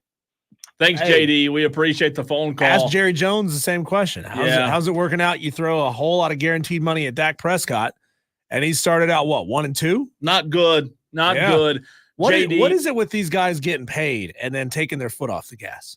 I think it's just bad luck. I don't know if there's anything to it or not. I would hope there's not, right? I would hope there's not anything to that. But that does suck, JD. Appreciate you sounding off on your fantasy league. JD says, look, he's in 2 leagues. One he's 3-0. The other one he's 0-3. And the one he's 3-0 in is free.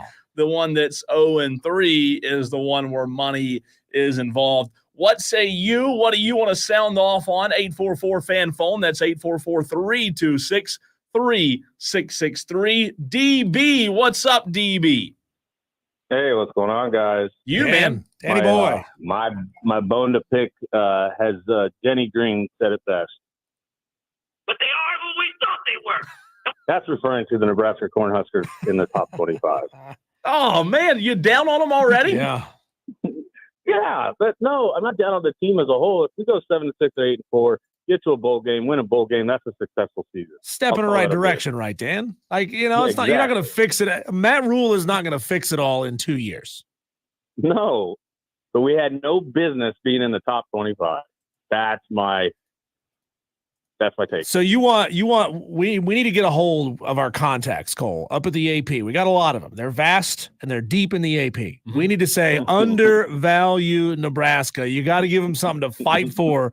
We disrespect them, put them first in others receiving votes for our boy Dan B. Hey, Dan B, do you not think it's still early in the season. They're 3-1 after the loss to Illinois. Do you see, as a Nebraska fan, I'm sure one of the few Nebraska fans in the upstate, do you see Nebraska finding themselves back in the top 25? It's going to be tough with Ohio State and USC coming up.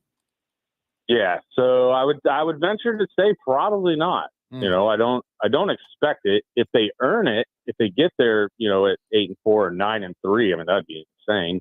Then okay, I'll be like, all right, then we do belong there. If we've shown that we can fight against those good teams when we can't even beat the medium team. Yeah, but Dan, if you do well over the next 3 games, and I'm sure you're looking at Purdue as a probable win, Rutgers as a probable win, Indiana feels like a coin toss at this point because Indiana's pretty good this year. But you go into that Indiana game, you're at 5-1. I think you're back into the top 25. I don't disagree that they'll put us there. I still don't feel like that it doesn't feel to me that we are a deserving top 25. And I look at Kelly Ford's stuff. We're 36. Wow.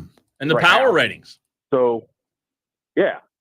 So that's where I feel like we do belong. We belong right there. 36, yeah. Obviously, that's a good ways on the outside looking in. But to Diesel's point, they may. However, I'll say this: if you being a Nebraska fan, if they were to go somehow, some way, and do the unthinkable on October 26th in Columbus, then you're deserving. I just don't see that happening. Yes, yeah, no, I don't see it happening. If we pull off that upset, yes, then we absolutely would. I would say, well, I wouldn't call us back, but oh my gosh, we are almost there. Thanks for the call, DB. 844-FAN phone. That's 844-326-3663. If you have not participated in the Tolo takeover yet, well, shame on you, first of all. But if you'd like to, all you have to do, call in, sound off, something that makes you something that just grinds your gears a little bit. Last week we had Stephen Webb upset about them forgetting his sauce at the drive-through window, Diesel. I can't remember what you were upset about, but I was upset about the AI drive-through at a nearby establishment. I'm with you. I don't remember what I was upset about last week either. Like, I try to flush these things, but I got something new to be upset about this week. Okay. So my team, App State, has been blasted twice this year in embarrassing fashion. I expected Clemson to beat us. I didn't expect Clemson to beat us that bad. I expected to beat South Alabama at home in a pretty good football game. South Alabama is a much improved football team, but to be embarrassed the way that this program was, and then to follow that up, Mark Ricks is the guy's name. His name is literally on the press box. Like, he donated a ton of money to the school, and he's chairman of the board of something, whatever it is. Him getting up in front of this dais the day after that kind of an embarrassing loss and saying things like, well, when I was a student at App State, all I remember is hanging out with my friends in the student section, having a good time. Those are the memories that I made. I don't remember the scores of individual games. I don't remember the wins and losses. What a loser friggin' mentality coming from a dude who is worth a ton of money. If you have enough money to put your name on a building, and I'm not saying he bought the whole building, the press box, but he probably is the largest donor for that building. You need to shut the hell up about these, about remembering the good times when you were there and it was just about you being with your friends. Shut up, dude. These programs are built on wins and losses, not your feelings when you were drunk hanging out in the student section. I got beef with people who say crap like that, and I know what it is. He's buddies with the head coach, and he's trying to do damage control, and he's trying to say things like, well, it's not our coach's fault. He's one of us. He's a good old boy. He went to school here. That right there pisses me off because that's a very rich donor saying, I don't want this head coach fired because I like the guy. Good old boy. Because he's a gooba gobble one of us, right? Yeah. I don't like crap like that. I like demanding you win. Your job is to win. I don't care who you are. I don't care if you're here for a year or 2 years or 20 years. Your job is to win. And if you're not winning at an elite level at App State, get the hell out of the way. I'm with you. I mean, I don't like the feel good moments, right? I think I agree. They're built on wins and losses, but you're probably right. It might have a little bit to do with the good old boy system. It could be a factor of it. Being a donor, man, does that have a lot of weight? So I have a follow-up on my beef last week, my sound off, right? I was really, really upset about this AI at the drive-thru, right? I mean, I was just ticked. And Diesel, I'm not going to name the establishment, but I broke the system last week. I'll tell you what I did. So there's an establishment, and by the way, Brandon Leak, before I get into this story, Brandon Leak of 680 The Fan, he did text me and let me know he had a family emergency that did not allow him to come on with us earlier, but is going to try to hop on with us sometime today. So if we can make time, we'll get Brandon Leak on. Diesel, again, the story was I went to the drive-thru, they had AI, and being very disappointed that I couldn't speak to a real person, I went back the next day and intentionally asked several questions that would allow the AI to stumble, right?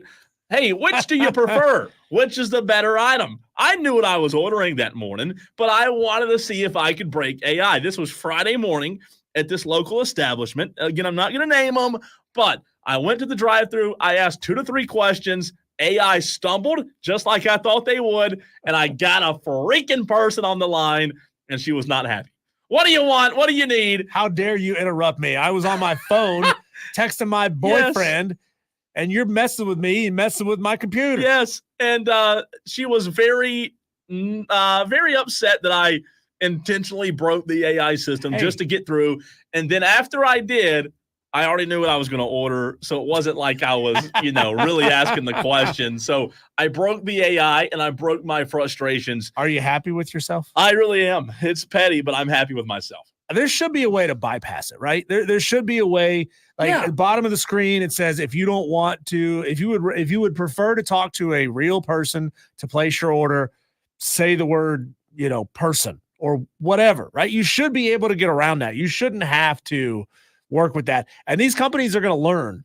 These companies are going to learn that a lot of people don't want to deal with a computer and with AI to place their orders. They just want somebody to take their order. I mean, people screw up orders all the time, right? Sure. I'm with you. I did feel better about myself, though. Tolo Takeover, we have time for a few more. If you want to get in, 844-FAN phone. That's 844-326-3663. Dale wants to chime in. What's on your mind, Dale? Well, I'm sorry to hear that JD is doing so horrible in fantasy football. I'm not having that luck. I'm actually thriving. But with that being said, let's talk about the terrific quarterback play that's going on with our recently paid quarterbacks this offseason. We have Trevor Lawrence, who just got a new deal, who is pretty much the blonde Daniel Jones, very identical in stats, and he's off to an 0-3 start. Shockingly enough, I think Daniel Jones has more wins than Trevor Lawrence has this year. Dak, I mean, I've been on him for weeks, and you see what they've done this year. Tua got paid, and he can't stay out of concussion protocol. Is all this money being spent on hopes and dreams, or what? Because I'm not seeing the quarterback play that is warranting of this kind of money. And even Joe Burrow, who got himself a wonderful contract extension.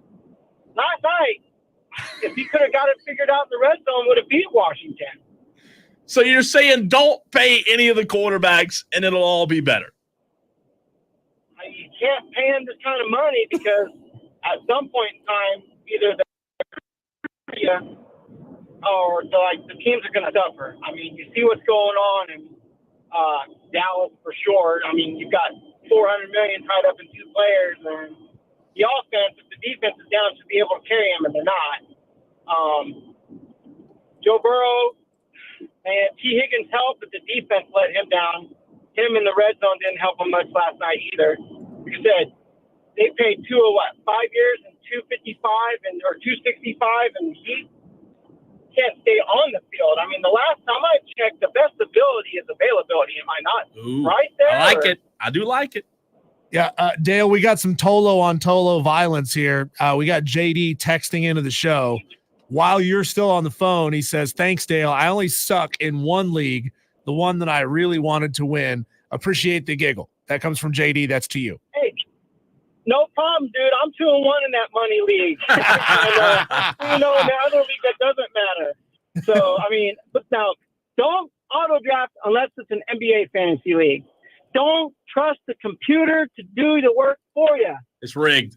It's AI rigged. ain't going to get it right. AI ain't going to get it right. I love it. Dale, thanks for the call, man. 844-FAN phone. 5 o'clock on Tuesdays is when we do the Tolo takeover. Scott on the Facebook stream chimed in, Diesel. Scott says, I'm definitely calling in for this next week. As a landscaper, I've got plenty of complaints to be making. This is the segment. Can't wait. Where you can sound off on those complaints. You do it right here. That's fantastic. We were going to sound off on a complaint on our buddy home team Brandon Leake, who didn't come on the show with us 30 minutes ago. But guess what? We've got him. He must have heard it. He's like, I don't want that smoke. And Brandon Leake is going to join us next, talking Braves, Bulldogs, Falcons, all things Atlanta sports with home team Brandon Leake next on the Fan Upstate.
Going to the phone lines, joined by a very good friend of ours, home team Brandon Leak. Last time we brought him on the show was right before the NFL draft, and actually right after the NFL draft, talking about the moves that the Atlanta Falcons made. We'll talk Falcons, we'll talk Bulldogs, we'll talk Braves in this segment. He is on 680 The Fan in Atlanta, Georgia.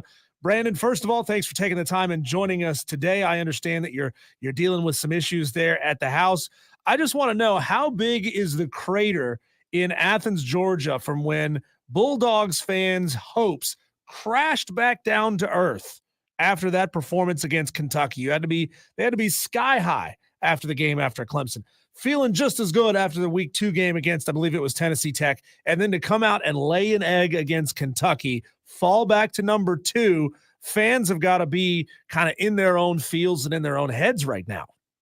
Well, I think it was a collar yanking, more than a disappointment. I think Kentucky deserved a lot of credit with the way they handled the Bulldogs, who are injured on their defensive line and losing one of their top offensive linemen in Tate Ratledge. They were very physical with their offensive line and their defensive line, and they fought as hard as they could. Georgia now has the Alabama moniker, where everybody looks at them, and it is the biggest game of the year when the Bulldogs are on the field against you. But they were able to come out and win 13-12. It certainly wasn't pulling anybody's heartstrings to say this is the best that we could do. But the bottom line is it came right before bye week, gives you a chance to get some healthy bodies out there. Michael Williams, one of their stud defensive players, was banged up as well. So now you get a week off, get a chance to really get a scare, which might help Kirby Smart's unit the rest of the way. Now that they have the bye week, getting ready to go into Tuscaloosa against the team that was the only team last year that defeated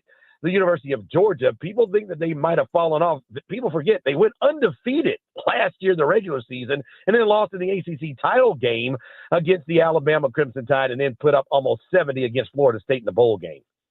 Home team Brandon Leak, good friend of the program, joining us right here on the Fan Upstate. Brandon, a huge week to say the least for the Atlanta Braves. You know, I said it earlier on the show. I'm hopeful. My hopes are not, they're not high enough where I'm actually believing that the Braves can go and make a run. However, when you look at this last six-game stretch for the Atlanta Braves coming up against the Mets and against the Kansas City Royals, does this team, in your mind, have enough firepower to go and make a what would be an incredible wild card run?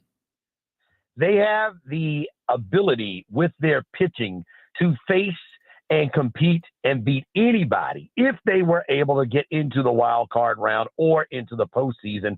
The question, Cole, is do they have the offense? An incredible power outage has happened this year after a historic run, tying the major league record for the most home runs hit ever in a baseball season last year. But the crippling effects of the injuries, Ronald Acuna Jr. missing more than 100 games, Austin Riley out more than 60 games, Ozzie Albies, who just returned with a fracture in his hand, he missed more than 50 games. And then you've had an injury to your starting catcher in Sean Murphy. You lost Spencer Strider, a Cy Young Award winner. It has been just an incredible amount of injuries. Michael Harris II missed more than 50 games due to injury, and they're just trying to find a way to hit, if they can hit against the Mets, who, by the way, are smoking hot. They have a chance. They have a chance if they can defeat the Kansas City Royals, who still have a lot to have determined for them if they can get some wins and juxtaposition over there in the American League. But it's more about the hitting. The starting pitching, Chris Sale is going to be the Cy Young Award winner. Max Fried is an ace. What they've gotten from Spencer Schwellenbach, their rookie pitcher, is enough, and they have a ton of arms in the bullpen. It matters not if they do not catch the Mets or the Diamondbacks, who continue just to hang around and let the Braves hang around. But this is the biggie tonight, Cole. They're 2 games behind the Mets, a 3-game series. They win tonight, and they're 1 game out with Chris Sale going tomorrow. If they lose tonight, they're 3 games out. Now you have to win a bunch of games and scoreboard watch to see if Arizona is going to falter at the end. We're joined right now by home team Brandon Leak, 680 The Fan in Atlanta. I get the feeling that the Atlanta Falcons, and we're still looking at a very small sample size, just a couple of weeks of the season so far, so we're still kind of learning about all of these teams, that they are a good but not great kind of football team. Do you feel like that moniker, that description fits? And do you feel like they're at any point going to bust out of that and turn into a better football team than what we've seen so far? I don't know what the Falcons are, Cole. We were hopeful here as fans to see Kirk Cousins and the offensive line that was graded high with their pass protection take care of him, and then see the weapons that have been utilized the last 4 years. For 4 straight years, the Atlanta Falcons have selected offensive players in Kyle Pitts, Drake London, Bijan Robinson, and then Michael Penix, who can't help you unless something dramatic happens to Kirk Cousins. So we were hopeful, but you look at what's happened, and they have not been able to get it together. The Falcons scored 18 points a game last year throughout the course of the season with Desmond Ridder and a host of backup and third-string quarterbacks hitting the field. This year, they're down to 16 points a game as they just can't get it together. Just lost a winnable game Sunday night against the Chiefs. Their defense has been the story as they have only allowed 2 touchdowns to the Eagles and 2 to the Kansas City Chiefs in 3 games. The Steelers didn't even score a touchdown. They kicked 6 field goals. And the problem for the Falcons is they can't convert on third downs. 2 for 9, Cole, 2 for 9, and 2 for 9. That is the conversion rate of the Falcons on third downs. 3 games in a row, 2 for 9. They're leaving their defense out there. The defense was on the field for nearly 35 minutes and 72 plays. And if the offense doesn't get it together against the Saints, which should be another winnable game, they're going to be looking up at the standing and saying, what in the world is going on around here when we just missed out on 2 winnable games against the Steelers and the Chiefs, and we're sitting here looking at 1-2 if they don't beat the Saints to get to 2-2 Sunday in Mercedes-Benz Stadium. It's fascinating when you talk about the Falcons, Brendan. I don't think we're here yet, but in your mind, how long would it take? I mean, if you drop one to the Saints and then you have the Bucs and Panthers coming up, 2 very winnable games, like you just said, but what would have to go wrong for them to sit that amount of money on the bench and Kirk Cousins and actually turn to Michael Penix? Or in your opinion, is that something that's just not going to happen unless it's injury? Injury. That's it. You commit $100 million. You put a 4-year contract, $180 million on the table, and you really can't blame one person. Some of it has been Kirk Cousins. He's been off, and the timing clearly isn't there. There are questions if he was 100%, not just physically healthy the first couple of games, but mentally when you have the rupture of the Achilles, is your mind playing tricks on you? And it looks like he's gotten better over 3 games, but a lot of it is the lack of chemistry between him and offensive coordinator Zach Robinson, who never called a play in the NFL before. And he's been through 3 games where he's won 1 with a 2-minute drive, and 2, he's just come up short at the end. So it would take injury for him to be removed. And that's another issue as the Falcons have lost 2 offensive linemen, and now they're going to go into backups in week 4. They got to find a way to get healthy, get consistent, get touchdowns, and stop leaving their defense out to dry, who've done nothing but come up with stops and stop quarterbacks and give their offense a chance to win 2 games at the end of them, and the offense has come up short twice. Brandon Leak, 680 The Fan in Georgia, joining us here on The Fan Upstate with Diesel and Cole Bryson. Yeah, I think falling back to number 2 in the rankings might be the best thing that could happen to this Georgia Bulldogs football team right now. You called it, hook, grabbing the collar and kind of pulling this Georgia Bulldogs football team back. Your opinion here, if Georgia beats Alabama this week, which would be a heck of a win on the road at Alabama, Texas currently sitting at number 1, they host Mississippi State. Could you see Georgia jumping Texas again for the number 1 spot, or are they kind of sitting there until Texas makes a mistake?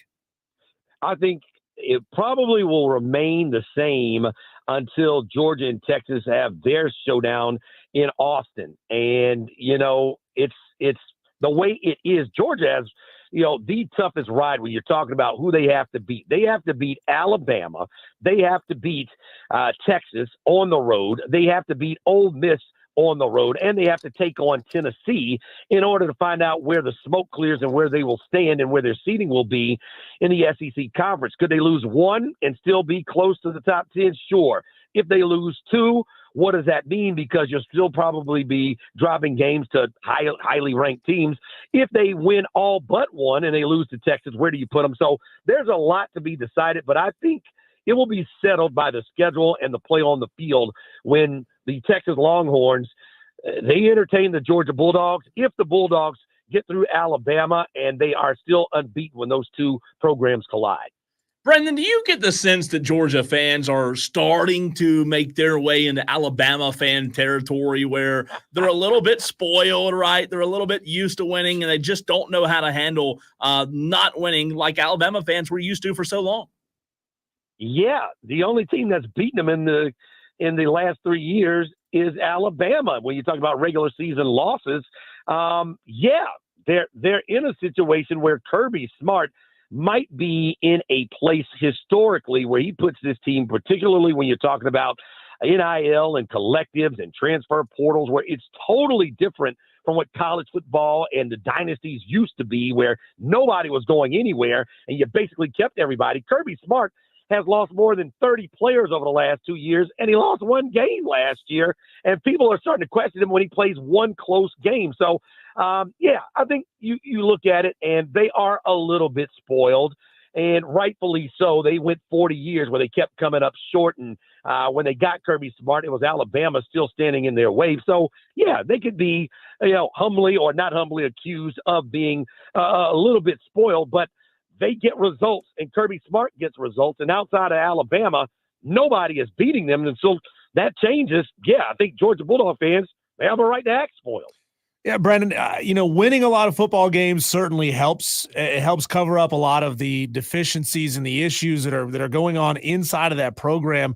Your boots on the ground, why, in your opinion, can't Kirby Smart seem to get the discipline issues taken care of? He's got everything so buttoned up in that program. I've never seen somebody, except for maybe Nick Saban, prepare his team so completely the way that Kirby Smart does. Why is there just this problem? I know a lot of schools deal with discipline issues, but you hear about it coming out of Georgia constantly. I mean, what's going on there with his inability to get these guys just to slow down when they're behind the wheel? There are two things going on at one time. You've got youth, you've got NIL deals where now guys, everybody on the team, has a 200, 300, 400, 700 horsepower vehicle. Athens is a place where you can mash it, and testosterone, youth, and a muscle car. Sometimes they add up to bad decisions. And, some of it does fall on the coach. I will say this, I'm not giving him a pass because I don't believe in coach or anybody worship. Kirby Smart has disciplined players. He suspended Travis Etienne for the first game, Trevor Etienne for the first game of the season against Clemson. He had no idea what his team was going to be. He could, in theory, have lost that game with his star transfer running back off. So he has suspended this year one of the best players on his team. Behind the scenes, he has issued out discipline and suspended players and kicked a few off the team. The other question and the other thing going on at the same time is, how much do you hold a grown man responsible for the actions of other young men who are supposed to make better decisions? They all know you get a speeding ticket, you get a DUI, you hit somebody, you get pulled over in this news, you got to go deal with Kirby Smart, and you're an embarrassment to the program. Part of college is knowing what the rules are, following them, and if you don't, paying the price and being held accountable for not doing them. So if Kirby Smart had suspended no one, if he said nothing, if he acted like this was no big deal, I would think more heat would have to be at his feet. But when he suspends guys, when he's kicked guys off the team, and you have to come see him for a horrible conversation, I just don't know, other than just kicking more people off the team, I don't know what else Kirby Smart can do. Home team, Brandon Leak, 680 The Fan. Brandon, my last question for you. Going back to the Braves one more time. Let's say things don't go well this week. How is this season viewed by not only Braves fans but the front office? Well, it's going to stink because being right there at the end is always going to hurt more than being 7, 8, 12 games out with a week to go, especially when you have a homestand where you have really taken care of business. You've owned the New York Mets over the last 5 seasons. You have been a very good home team. And even though you are missing massive amounts of firepower, you have enough pitching to be there. I think the rational fan would be thankful. The Braves should not even be in this thing, and they're right there at the end for, people who don't have to be rational because you don't have to explain your fandom. It's going to hurt. There's going to be some finger pointing, and the truth is there's enough to go around. You can say there wasn't enough firepower to get over the finish line, but there were some guys who were there. Michael Harris II has come back. Matt Olson has not missed time. Sean Murphy, who was given a big contract at catcher, isn't throwing people out and batting 196. So there are people who weren't injured, who weren't missing, and who have been here at the end who are not performing. If they don't perform, yeah, criticism can come their way, but I think the overall perspective, we were close, but if we had everybody or at least one or two more people, maybe the outcome could have been different if the Braves don't make it to the wild card or to postseason play. Brandon, it's been about 6 months since an Atlanta group made a request to expand the NHL back to Atlanta. Not a whole lot of news coming out since then. Forgive me for not knowing. Can you give me any update on what's going on with that? Because I really want an NHL franchise here in the upstate. There's not a lot of people who are with me who want the same thing. They don't believe that it could happen here, but I'm still holding out hope. If Atlanta got that team, it's done for us. We're never getting it. What's the latest?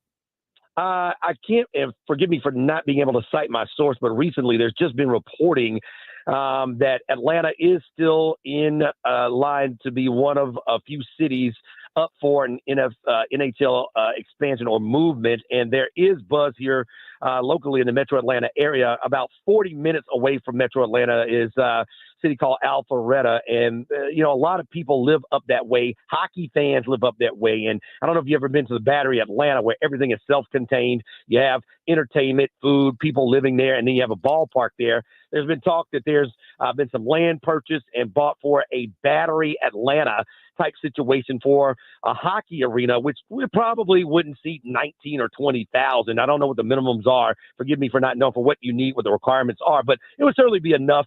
And Atlanta is still in the mix. The question would be if another city would be a better fit long term, because hockey has been in Atlanta twice with the Flames who moved to Calgary and the Thrashers that moved to Winnipeg. So losing two teams, we don't know what a third opportunity would yield them based on the history of teams moving out. But it seems encouraging that this time it might be the right place, the right arena, and the right setup if hockey does return to Atlanta. Brandon, great stuff as always. We appreciate you making time for us. Hope your dad's okay after his fall today. And look, we are a big fan of yours, and we appreciate you taking time with us, man. Anytime, Cole, you call me, I'll be there. That's Brandon Leak. We appreciate him. Brandon Leak, 680 The Fan in Atlanta. Diesel, we're going to get into it in this segment. We'll get into it next. The Pac-8, well, they might be growing, but who are they gutting, as you put, in the process? Maybe the Mountain West is going to fall off a little bit. We'll get into that conversation next on the Fan Upstate.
watching a conference getting gutted right before our eyes. And it's not the conference that we expected to be completely ripped to shreds. The ACC? No, it's not them. The ACC's grant of rights is pretty airtight. But what we're watching, Cole, is the Pac-12, which it's still officially the Pac-12, even though they only have 7 members right now. We're watching them completely gut the Mountain West. And, you know, people love to talk about what would it be like if our conference could just shake off the bottom half of the league, right? And that's been the conversation around the super leagues. That's been the conversation around the SEC. Like, what would life be like if we could get rid of the Vanderbilts and the Mississippi States of the world, the teams that almost always suck, and then we have nothing but great teams in our conference? Wouldn't that be awesome? Well, that's kind of what we're seeing with the Pac-12 and what they're doing, again, to the Mountain West. So a lot to talk about here, but some new developments that are going to be played out in court. The Pac-12 has sued the Mountain West over roughly $50 million in penalties that the Mountain West feels like it's owed after 5 members got poached by the Pac-12. So the Mountain West and the Pac-12 have been considered like sister conferences or big brother, little brother conferences for a while. And they signed a deal a year ago that said, all right, we're the Pac-12. We're not gonna poach all your schools. But if we do, there's a $10 million per school poaching penalty. Well, that's what I was going to ask. When you say poach, is that legal poaching? No, it's not legal. There's no such thing as legal. That's called hunting.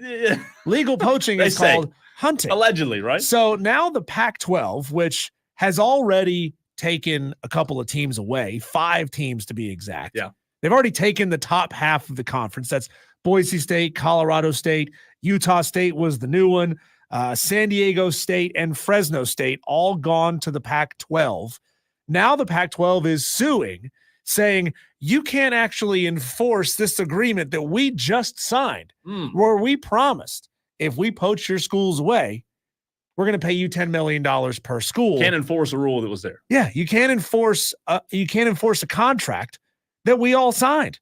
So this is just like it would be a kick them while they're down scenario to say, first of all, there's exit fees that these schools are going to have to pay to the Mountain West. Then we're going to take your top schools. Then we're going to refuse to pay you. It feels like Debo from the movie Friday, right? Where he steals the bike. Like, what are you going to do about it? Debo stole the bike. You're not going to beat up Debo. He's huge.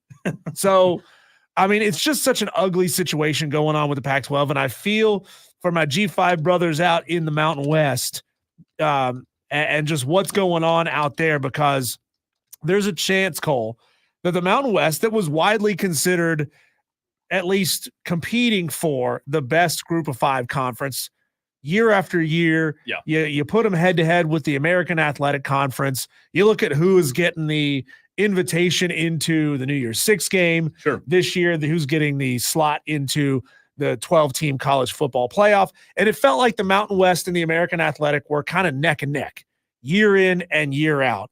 Well, now there's basically nothing left of the Mountain West. So is the Pac-12 back?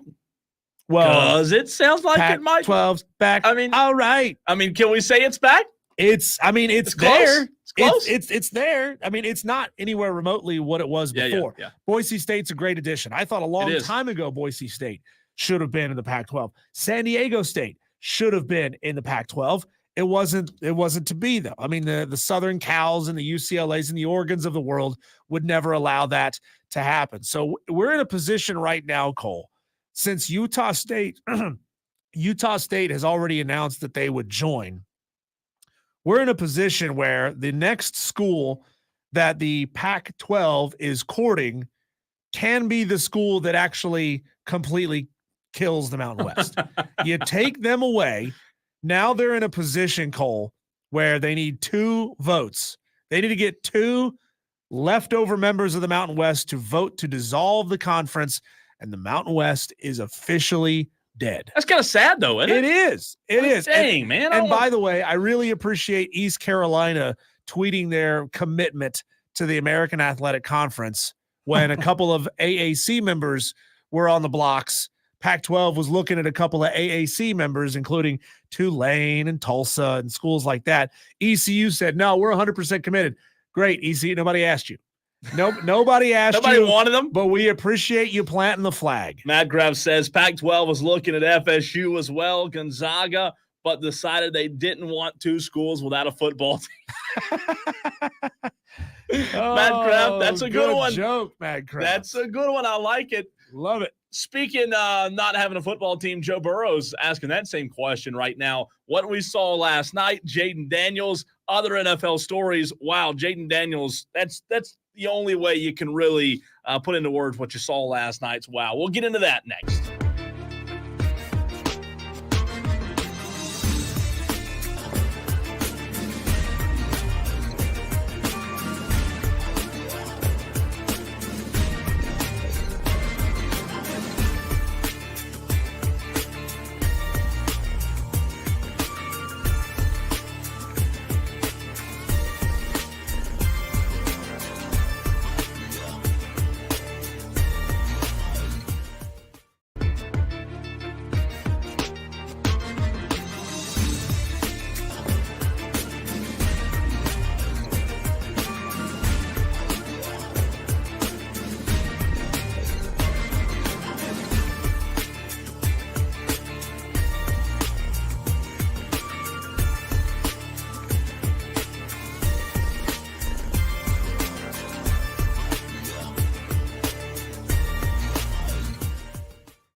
It's Wire to Wire with Diesel and Cole Bryson. What we saw last night on Monday Night Football, was it the coming out party for Jaden Daniels as the star of this rookie class?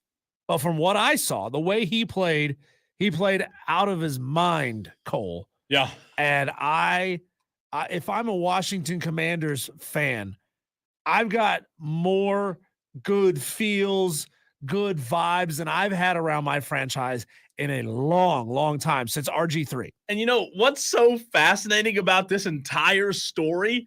This literally goes against what we just talked about a week ago. We literally, and again, I said it a week ago, it's case by case scenario. It's quarterback by quarterback scenario. What do I mean? Not all quarterbacks are ready to start day one in the NFL. Bryce Young was not, right? Other quarterbacks were not. RG3 was. Jaden Daniels, so far, Diesel, it's still early, but my goodness, what he did last night, 38-33 win over the Bengals, who are now 0-3, by the way. He was 21 of 23. Can you get much better than that? 254 yards, 2 touchdowns, a QBR of just 93.0. He's fantastic. And again, I reiterate, we need to understand as sports fans, especially in the NFL, situation matters. I want to get a t-shirt that says situation matters. Where you go, where you land matters. Trevor Lawrence, perfect example. He doesn't look great year 4. Bryce Young didn't look great. Jaden Daniels, all of a sudden, he looks like, after we thought it might take a few years, he looks like the guy now. And that's what's fascinating about this conversation, is he does look like a guy that could be a superstar in the next 5 years. 20 points in a week 1 loss on the road at Tampa. Tough for anyone to go and do, right? Tampa still has a lot of talent all over that roster. And Baker's been playing better football over the past year than he has in a very, very long time. But they lost that football game. Home game against the New York Giants the next week, 21-18 win, and then a 38-33 win on the road in Cincinnati, Monday Night Football in week 3. It's easy to get real high on these guys, right? With one phenomenal performance. And it's great to see what they're capable of when all things are clicking. Last night, all things were clicking for Jaden Daniels. The Bengals defense, God, they suck. They do. Year, right? They're really bad. Bengals are 0-3, gave up 33 points to a rookie quarterback in week number 3 of the football season. You got to have that stuff figured out, right? They gave up 16 in a loss to the Patriots, 25 in a loss to the Chiefs, and then 33 in a loss to the Commanders. The Bengals defense is getting worse and worse and worse, but you watch that football game, the way that Jaden Daniels commanded that offense, the way that he was extremely efficient throwing the football. He only had 2 incompletions the whole game, 255 yards, 2 touchdowns through the air. He ran for 40 yards and 1 more. I mean, it's hard to say right now that he is going to be the only star coming out of this draft class, because it looks like Bo Nix is doing some good things in Denver. Caleb Williams is by far looking like the worst quarterback in this class. He is so far. And look, to your point, it's early, right? I don't want Jaden Daniels to plateau, but there's a good chance of it. I want Caleb Williams to do the opposite, right? To get better. There's a good chance of it. I think situation matters a ton. And I do think, as you and I talked about on this very show, going into the draft, that Jaden Daniels was a guy. You felt like Diesel was a safe pick. And boy, oh boy, with new ownership in Washington, a new head coach in Dan Quinn, who's played for a Super Bowl. Yeah, he lost 28-3 after being up. We all know how that ended. But this thing now, man, it's headed in a direction that Washington fans have not seen in a very long time. And it is absolutely tragic for me, because my team's in the same division as the Commanders and the Eagles, who are really good, and the Giants, you know, they suck. But it doesn't look promising for the Cowboys over the next few years with a bunch of overpaid divas on the team. But Jaden Daniels seems like the guy now. You have to give him time. You have to see if he can continue this. Diesel, once teams get film on the guy, once they start realizing, you know, what he's going to do, his tendencies, he has scored 14 straight drives. That's incredible. They haven't punted since week 1. And look, I like the direction they're going. I hate to say it because I hate Washington, and I still think they should be the Redskins, but I hate the Commanders.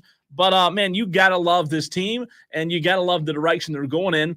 Cheesehead Corey on the text line chimes in. He says, best former LSU quarterback in the league is Jaden Daniels. Ooh. What I like about this Washington team is it feels like a lunch pail kind of football team, right? His receiving core, he's got Terry McLaurin out of Ohio State. Don't remember him really at Ohio State. Noah Brown out of Ohio State. Okay, good receiver there. That was good, yeah. But outside of that, you got a quarterback from Virginia, or a wide receiver from Virginia, wide receiver from Rice, wide receiver from Duke. Yep. You know, they're not throwing these high profile, high prospect receivers out there. Adam, Zach Ertz, his tight end. It's a Stanford guy. It's a huge get, though, by the way. Yeah, huge get. So you've got a bunch of, under-heralded kind of guys. I mean, Austin Eckler came out of Western Colorado, for God's sakes. They've got dudes. They've just got a bunch of, to your point, a bunch of hardworking guys. Scary Terry's always been a guy that I've liked. He's just, let's be honest, he's never had a good quarterback throwing him the football. And then Noah Brown, he was with the Cowboys. Dan Quinn saw what he liked there and brought him to Washington. Dan Quinn is doing right now what a good head coach does in a situation that you go into with your backs against the wall and a team and a franchise that's not used to winning. But Dan Jones right now is doing what good coaches do. He's proving why he's a very good coach in the National Football League. He's proving why, even though the 28-3 fluke when they were up on the Patriots, that's embarrassing, but he's proving that that's just an anomaly because Dan Quinn's the guy for the job. And Jaden Daniels is going to be phenomenal. However, though, Diesel, on the flip side, what's going on with that other LSU quarterback, Joe Burrow? Cincinnati now 0-3 on the season. Statistically, when you start 0-3, pretty much your season's over when you look at the statistics. I'll tell you this. I don't agree with a lot that Jim Rome says. However, I do think Jim Rome made a very good point today, talking about the Bengals. A few years ago, Diesel, when they played in the Super Bowl, right, and lost the Super Bowl, Joe Burrow in first or second year, played for the Super Bowl with the worst offensive line in the league. What I do believe Jim Rome hit the nail on the head today was when you're at the top of the mountain, right? When you're right there, when your franchise is right there. Dallas has been there. They've been very close. San Francisco's been there for what feels like 10 years now, being very elite but couldn't close the deal. I do agree with Jim Rome and the fact of Diesel. When you're there, the old wrestling term, when you have to grab that briefcase at the top of the ladder, when you're right there and have the opportunity to do so, you've got to close in because the NFL stands for not for long. There's no guarantee that you're going to be back. And I believe the Cincinnati Bengals are a perfect example of, look, when you get to the top, you got to close the deal because you're not guaranteed to be back. That's true. But, you look at his stats, Joe Burrow's not playing poorly this year. He's completed 71% of his passes. Now, Jaden Daniels had a ridiculous night last night, threw 21 of 23. So his numbers are skewed based on that game. He's at 80% for the season. That's ludicrous to be at 80% for the season. But Joe Burrow, the magic number is usually around 65%. If you're above 65%, you're doing pretty well. If you're below 65%, you're struggling for the season. And I know that it's a young season. We don't have a whole lot of data points on these guys yet.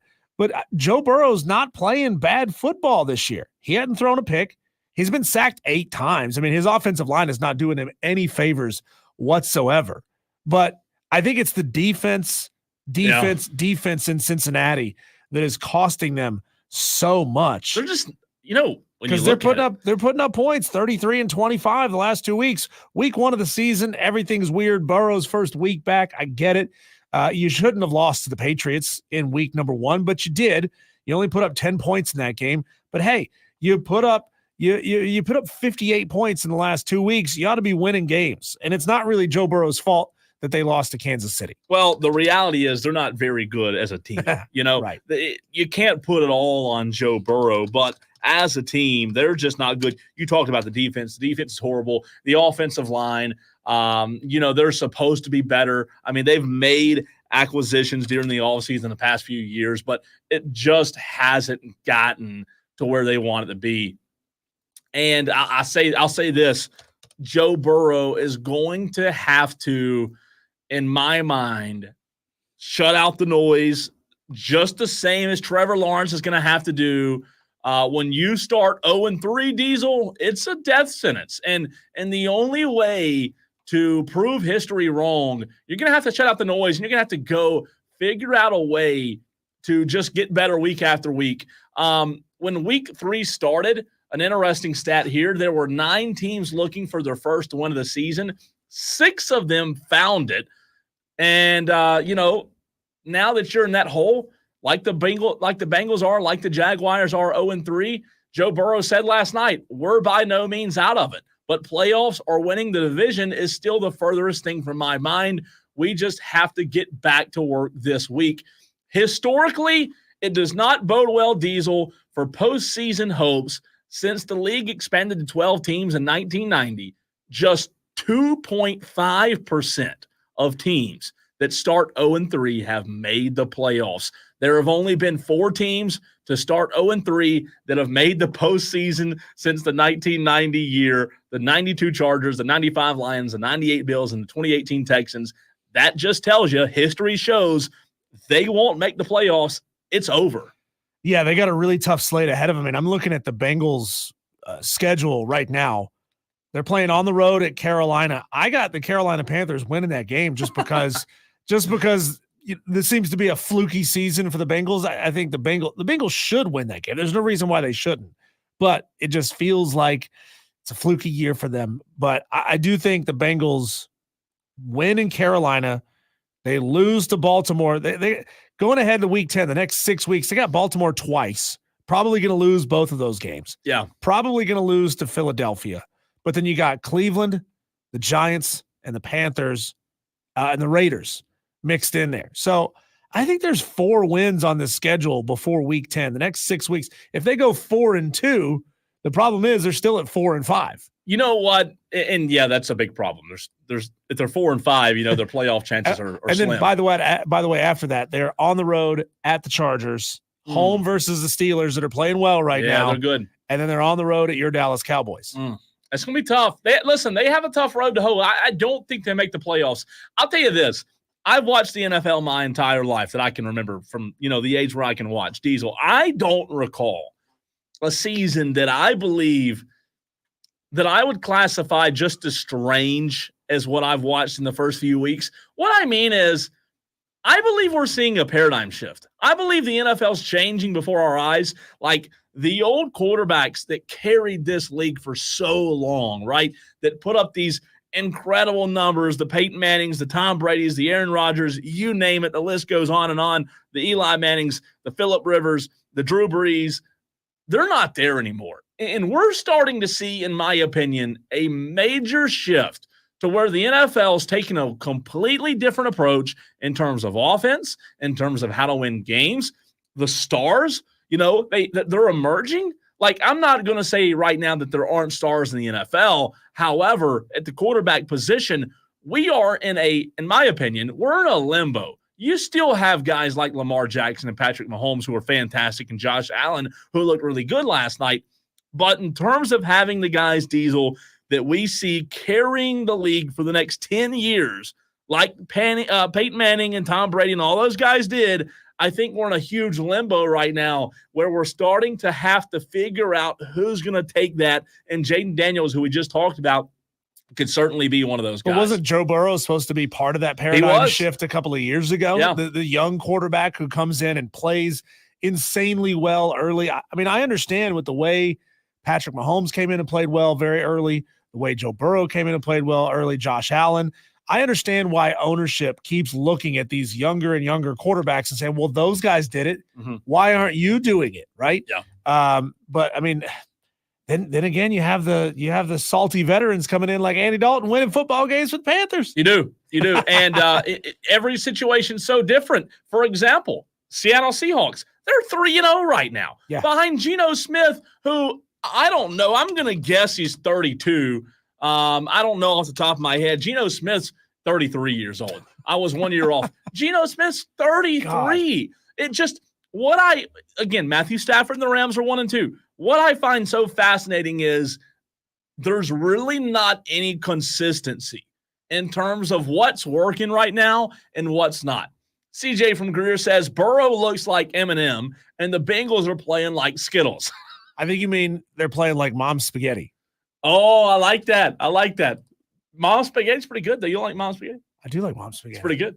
Now you're making me hungry. Now you're making me start craving some spaghetti. Good Eminem reference there, by the way. So to put a bow on it, I do believe Jaden Daniels is going to be really, really good. I just am fascinated to see where the NFL goes from here. The veterans that you talked about, like the Geno Smiths, like the Andy Daltons, I don't see them being the new trend.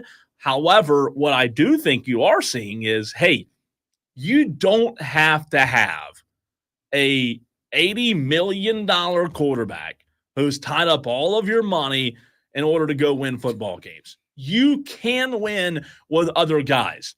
Do owners want to take that risk? Do general managers want to be that risky and take that risk? No. But if you see Geno Smith continuing to win, Diesel, and Andy Dalton continuing to win, Geno Smith and Andy Dalton combined are 69 years old, right? Yeah. Seriously. Well, the scary thing, though, is this quarterback market just keeps going up, and up. And it's always about we're resetting the market, right? We're setting the market value, and it's always the guy with the biggest contract. You would think ownership would start to learn that they're overpaying for mediocre quarterbacks. They're overpaying for all intents and purposes, Jerry Jones should have let Dak Prescott walk. Oh, right. I know you don't like it because he's simultaneously the best and worst thing about that team, but paying him the kind of money that you're paying him, I think outweighs all of the regular season wins. Right? Dale will probably agree with you. Are you going to go out and you're going to whiff on the next Jaden Daniels because you're paying Dak Prescott so much money? I know it's tough. It really is. It's a tough. What's the ride? I don't want to call it a ride, but at the park when you were a little kid, the seesaw. Thank you. My mind went blank. The teeter-totter. That's the seesaw, right? That you have to balance. Do you pay him and tie everything else up? Or do you try to go win with a guy like Andy Dalton? That's the good thing. If you do get lucky enough to get a guy that's capable of going and winning games, your money's not tied up, Then Seattle's money's not tied up right now. When you had Andy Dalton, that didn't help you. Oh, that's true. All right. We will, on the other side, hear from our high school player of the week from week 4 for the Fan Upstate. We will also look at the games that have been moved. A lot of movement. The Burns Rebels, in case you didn't know, are not playing on Friday. They're not playing on Thursday.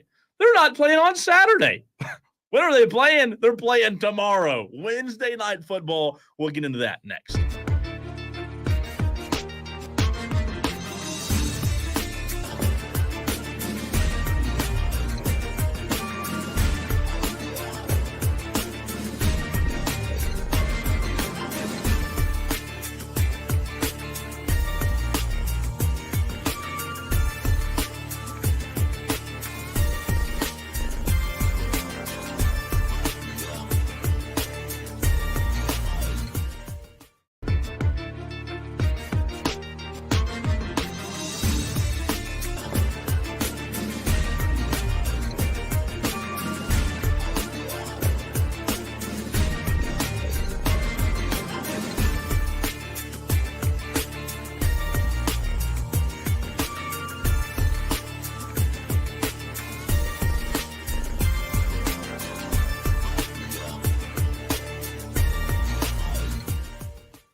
High school football looking a little bit different this week for the second week this season as Mother Nature is having her say once again with a potential tropical storm, hurricane, whatever it is, making its way to the upstate here in the next few days. A lot of games have already moved to Wednesday, but we will keep you updated as games continue to get moved. We're talking now to Ty Foster, our Fan Upstate Player of the Week for Week 4. Ty's the quarterback of the Landrum Cardinals. Ty, we appreciate you hopping on. Congratulations on the big win over West Oak, 48-0 on Friday. How are you, man? Good. How are you? We're doing fantastic. Ty, talk about the big win. Listen, 15 of 23, 224 yards, 5 touchdowns, 11 rushes for 68 yards. A very good night for you and the Cardinals.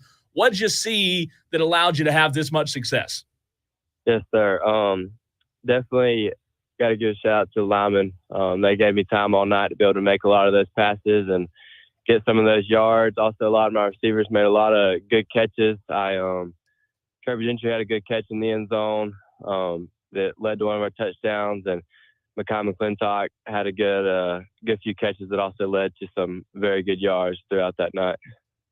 Ty, talk about the change. Ty, talk about the change from week 1 where you had the tough loss versus Walhalla, and then going on this run of 46, 54, 43, and 48 points the 4 following weeks. Number 1, what did you find between weeks 1 and week 2? And then what's been the message that's kept this offense running at such a consistent level since? Yes, sir. Definitely just having to after that first loss, we definitely had to refocus on what went wrong that game, what we need to work on, what we need to get better at, and all those things were fixable. All those things we fixed that next week in practice, and we just continue to keep getting better at those things, keep working at those things every week to make sure they stay how they're supposed to be and keep rolling how we are right now. Ty Foster, the Fan Upstate Player of the Week from Landrum High School, joining us right here on the Fan Upstate. Ty, at a small school like Landrum, 1A, 2A, and even 3A, a lot of players play both ways. Do you play both ways as well? And we know you play quarterback, but do you play other positions as well? It's limited, but I am. I don't play defense a lot, but I can if I have to. I like it. Ty, talk about the relationship. You shouted them out, your offensive line there. Talk about the relationship that you have with them, and the trust to know that they're going to keep you upright, keep you protected for long enough. Yes, sir. Definitely, I have a lot of trust in them. I know a lot of them very well. I've grown up playing with them since middle school, since Little League with a lot of them. So I've grown up with them. I have a lot of trust with them. I still, we hang out outside of school, outside of practice all the time. That continues to gain that trust and being able to trust each other and just bond and know that they got me and I got them, and we're going to help each other out to win games.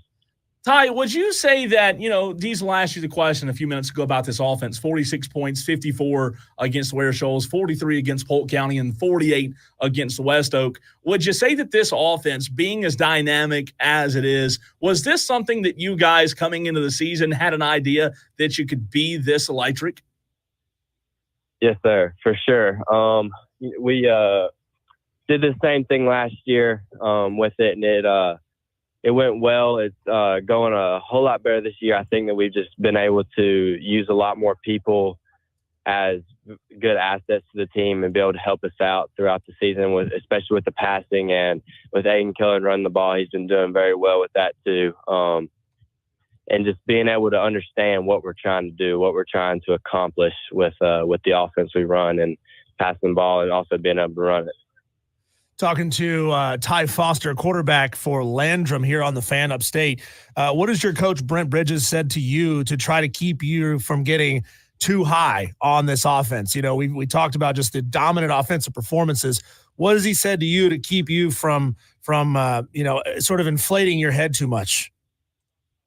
Well, he's always been there for me, always helped me out with anything, whether it is getting my head, getting too high with it, or whenever I get down on myself, sometimes he's always been there to build me up, help me, and make sure that I just understand what's going on and that we can't focus on what's going on right now.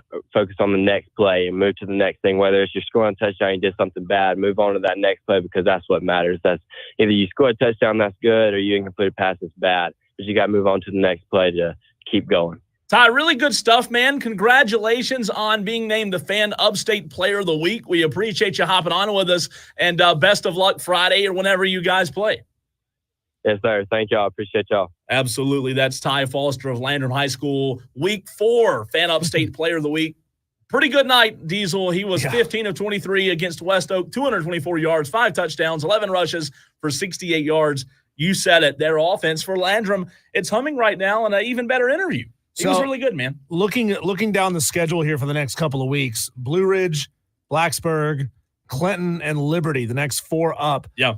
Do any of these teams stand a chance to slow this Landrum offense down? You know, I think I think Blue Ridge on Friday or whenever they play it will be a closer game than what we've seen lately. Blacksburg, you know, I do think Landrum wins that game, but maybe it's a little bit closer. Now, Clinton's the team that's going to be tough. Clinton's a very good football team. Liberty's improved, and then Chesney to end the year. Their schedule, don't get me wrong, they're humming right now, but Landrum's schedule, you know, in region play gets really tough, so it should be a lot of fun to watch. Again, thanks to Ty Foster of Landrum for coming on with us earlier in the program today, as he was a really good interview, man, of Landrum High School. Ty Foster had a big night against West Oak, and, you know, the high school football conversation right now is more about the weather, Diesel, than it is the actual games. For the second time this year, good old Mother Nature has a say, and we've got some games moved. Yeah, well, it's tough to say that, you know, any of these teams are going to have any advantage because they're playing on a short week. Everybody's essentially playing at the exact same disadvantage in their head-to-head matchups. I just wonder from both of you guys, we have Alex Guest in the studio with us as well from the Saturday Scramble. Who kind of got beat up this past weekend? Who's running a little bit thin right now? Who may be at a little extra disadvantage by not giving their guys enough time to get healthy before this week? You know, the only thing, and by the way, to your point, Alex Guest and I are going to pre-record after the show tonight a Saturday morning Scramble preview that we aired during halftime of the Burns games. But, Alex, the only thing that I can say to Diesel's question is the only teams I would think it would be a disadvantage to are the small 1A, 2A teams if they move their games up, right? Maybe some 3A if they were to play on a Wednesday or a Thursday. Alex, for example, Blacksburg and Broome playing tomorrow as well. Maybe for those guys who play both ways, right? Yeah, you're right, Cole. I think, and that was for me, once Diesel kind of asked that question, I think the Blacksburg Broome game being played tomorrow was really the one that kind of came to mind for me. I mean, you're talking about a 2A Blacksburg team that is already coming off of 2 tough losses. I mean, we know what they did 2 weeks ago with the game against Union County and giving up a big lead late in that game. And then, you know, hit a buzzsaw in Central of Pageland last week and losing that game. But I think you're right. You know, the games that get moved up to Wednesday, Thursday, especially those games that are getting moved up to tomorrow and just a much shorter week than what you really anticipated for those smaller schools, the 1A, 2As, and even some of those 3A schools as well. I'm sorry. How are these coaches even preparing their team? You know, they're changing up their routines entirely, right? I mean, you know, you hear college coaches when their team plays on Thursday night, they say, well, we just move everything up 3 days. Well, they've barely had 3 days to even get healthy and figure things out and watch film and game plan and prep. To Alex's point, I think he was kind of half joking. He said, for example, Burns Norman tomorrow, you take Saturday off, you watch film on Sunday, you practice on Monday, and if you're playing on Wednesday, you're going to do a walkthrough today. So, I mean, I don't know how much prep you can do, really. Because it's kind of backyard ball at this point, right? And yeah, you can go off of what you saw on film, but at the same time, like for Burns Dorman tomorrow night, what do you really have time to get better at between last week and this week? Alex, I think you might be right. I don't know that you have much prep at all. Yeah, I know, Gaffney went through a normal practice yesterday with the thought in mind of, what are we going to do this week? Are we going to move to Wednesday like some schools were already doing as of yesterday? Are we gonna stick it out and play on Friday? Or are we going to maybe play on Saturday? So, I think yesterday you kind of go through that normal, going through a normal practice like you would any given Monday. And then once that decision's made, I don't know what really you're improving on from last week to this week when you only have 2 days. And by the way, to answer a texter's question from earlier, Diesel, I hadn't filled you in yet, but quarterback of Gaffney, Javon Gilmore, a texter asked us, I think, in the very first segment today, if we had any information on Javon Gilmore. So Gaffney's quarterback last week against Bowling Springs, we talked about it, a highly anticipated region game. During the game, there was a scuffle on the sideline after Javon went out of bounds on a play where he was thrown down pretty hard. Long story short, the coach and a player, a Bowling Springs coach was involved. There was video of him pushing a player, and then the quarterback for Gaffney pushing him back. Quarterback for Gaffney got suspended for 2 games yesterday by the high school league. And, that's pretty stiff, especially in the fact that they play Spartanburg tomorrow or Friday night. And, the talk now is from the coach, it's a tough situation. That could be I don't want to say the L word, but that could be an interesting conversation to be had with the coach in terms of what happens to him as well, because it was clear that the coach and the player shoved each other. So you're thinking potential fireable offense? I just, when a coach or a teacher, Alex, and maybe you can speak on this better than I can, when a coach at a high school level is seen pushing a player, I don't know. I mean, maybe a tough suspension, but I don't think I've ever seen that before. Have you? No, I mean, I think like Woody Hayes, but that's a completely different scenario. I mean, did he land the uppercut? That's no, what I want to know. It was a 2-hand push. And two-hand push. I don't know if you saw today or not, but I know Gaffney's coach is making that appeal, and that appeal process is tomorrow afternoon. So, so they're going to try to appeal it to get it reversed. So we know how flexible the South Carolina high school leagues are. Right? Yeah. And the likelihood that they go back on something that they've already decided. We have the utmost confidence. The utmost. When we come back, guys, some late developments. Claws are out. The Mountain West Conference Commissioner throwing barbs back at the Pac-12. Do we think it's going to work? We'll tell you what's going on and re-hit our Daily Wires next.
You know, it's getting real when Brett McMurphy is getting involved, tweeting a statement from Mountain West Commissioner Gloria Nevarez on the Pac-12 lawsuit, where the Pac-12 is suing to get out of roughly $43 million in penalties for poaching for poaching Mountain West member schools away.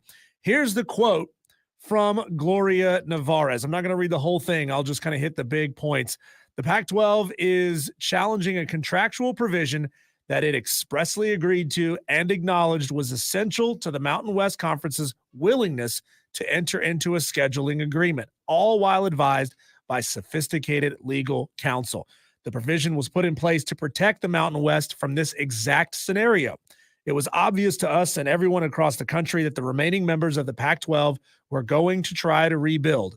The fees at issue were included to ensure the future viability of the Mountain West and allow our member institutions to continue providing critical resources and opportunities for our student athletes. At no point in the contracting process did the Pac-12 contend that the agreement that it freely entered into violated any laws. To say that the Mountain West was taking advantage of the Pac-12 could not be further from the truth. So the Pac-12 entered into a scheduling agreement just so that Washington State and Oregon State could put together a football schedule. Then the Pac-12 too goes and takes those schools away that it wants from the Mountain West, and then says, yeah, that agreement that we signed where we promised if we pulled any of your teams away, we were going to pay you penalties for that. Yeah, we're not going to pay that either. Gloria's done laid the hammer down, it sounds like. She has. She said not today. So the question is, though, if they're trying to dissemble or I don't want to say blow up the Mountain West. Strip mine it. Yeah, I mean, basically that's the best way to put it. They're trying to frack it. Let's be real. Is she going to be able to stand in the way legitimately is my concern. No, I don't think she's not going to be able to stand in the way of the programs that are leaving. Right. What she's attempting to do is keep the Pac-12 from not paying the penalties that they agreed to pay. So, the question is she or is she not going to have $43 million extra dollars in the bank when all these schools decide to up and leave? Yeah. So that's going to be fascinating to find out, because then with that money, they can go and rebuild. They can then turn around and do that to another conference, right? That means probably strip mining, the Dakota schools out of their conferences, Eastern Washington, whoever it might be, to try to build something back of a Mountain West conference. So it all just trickles downhill, right? Well, I was going to say, the crap rolls downhill. Is this going to become a trend of one conference rebuilding?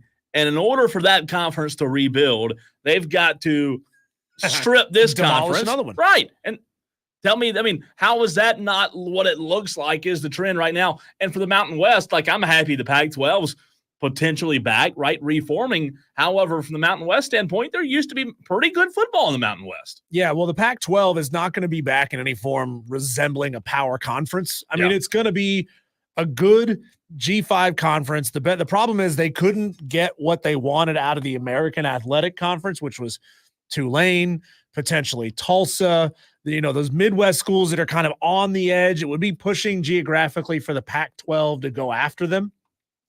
Those schools in the AAC said, nope, don't want to have any part of this. So the Pac-12 has no choice but to pull from schools out of the Mountain West. They have nowhere else to go. They're not going to get Cal and Stanford back at this point. So their best bet is probably to pull two more Mountain West schools away, schools that they probably didn't want in the first place. Yeah.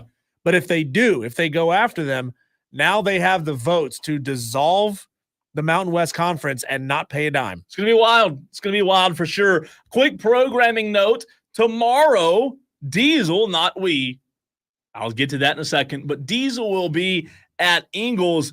Did you say Locust Hill Road? Is that what I heard you say? Yes, that's correct. 1524 Locust Hill Road in Greer. The reason that I will not be with Diesel is because Burns got moved to tomorrow at 6:30 kickoff, an hour earlier. So I'll be at Dorman. So we'll have Diesel at Dorman. No, sorry. I've already screwed it up. Diesel at Ingles and Greer. I'll be at Dorman High School. Ben will be right here in the Ingles Market Studios. 3 locations, bringing you one show, wire to wire tomorrow. If you're in the Greer area, come out and see Diesel at Locust Hill Road. Some quick notes before we get out. The Braves have ruled Austin Riley out for the rest of the season and the postseason. Yeah, I saw that. And the Carolina Panthers plan to promote rookie wide receiver Jalen Coker from Holy Cross to the active roster to replace Adam Thielen. Holy cross. Yeah. How about that? Adam Thielen wasn't any good. Maybe he can be better, right? We'll see you tomorrow, Tolos.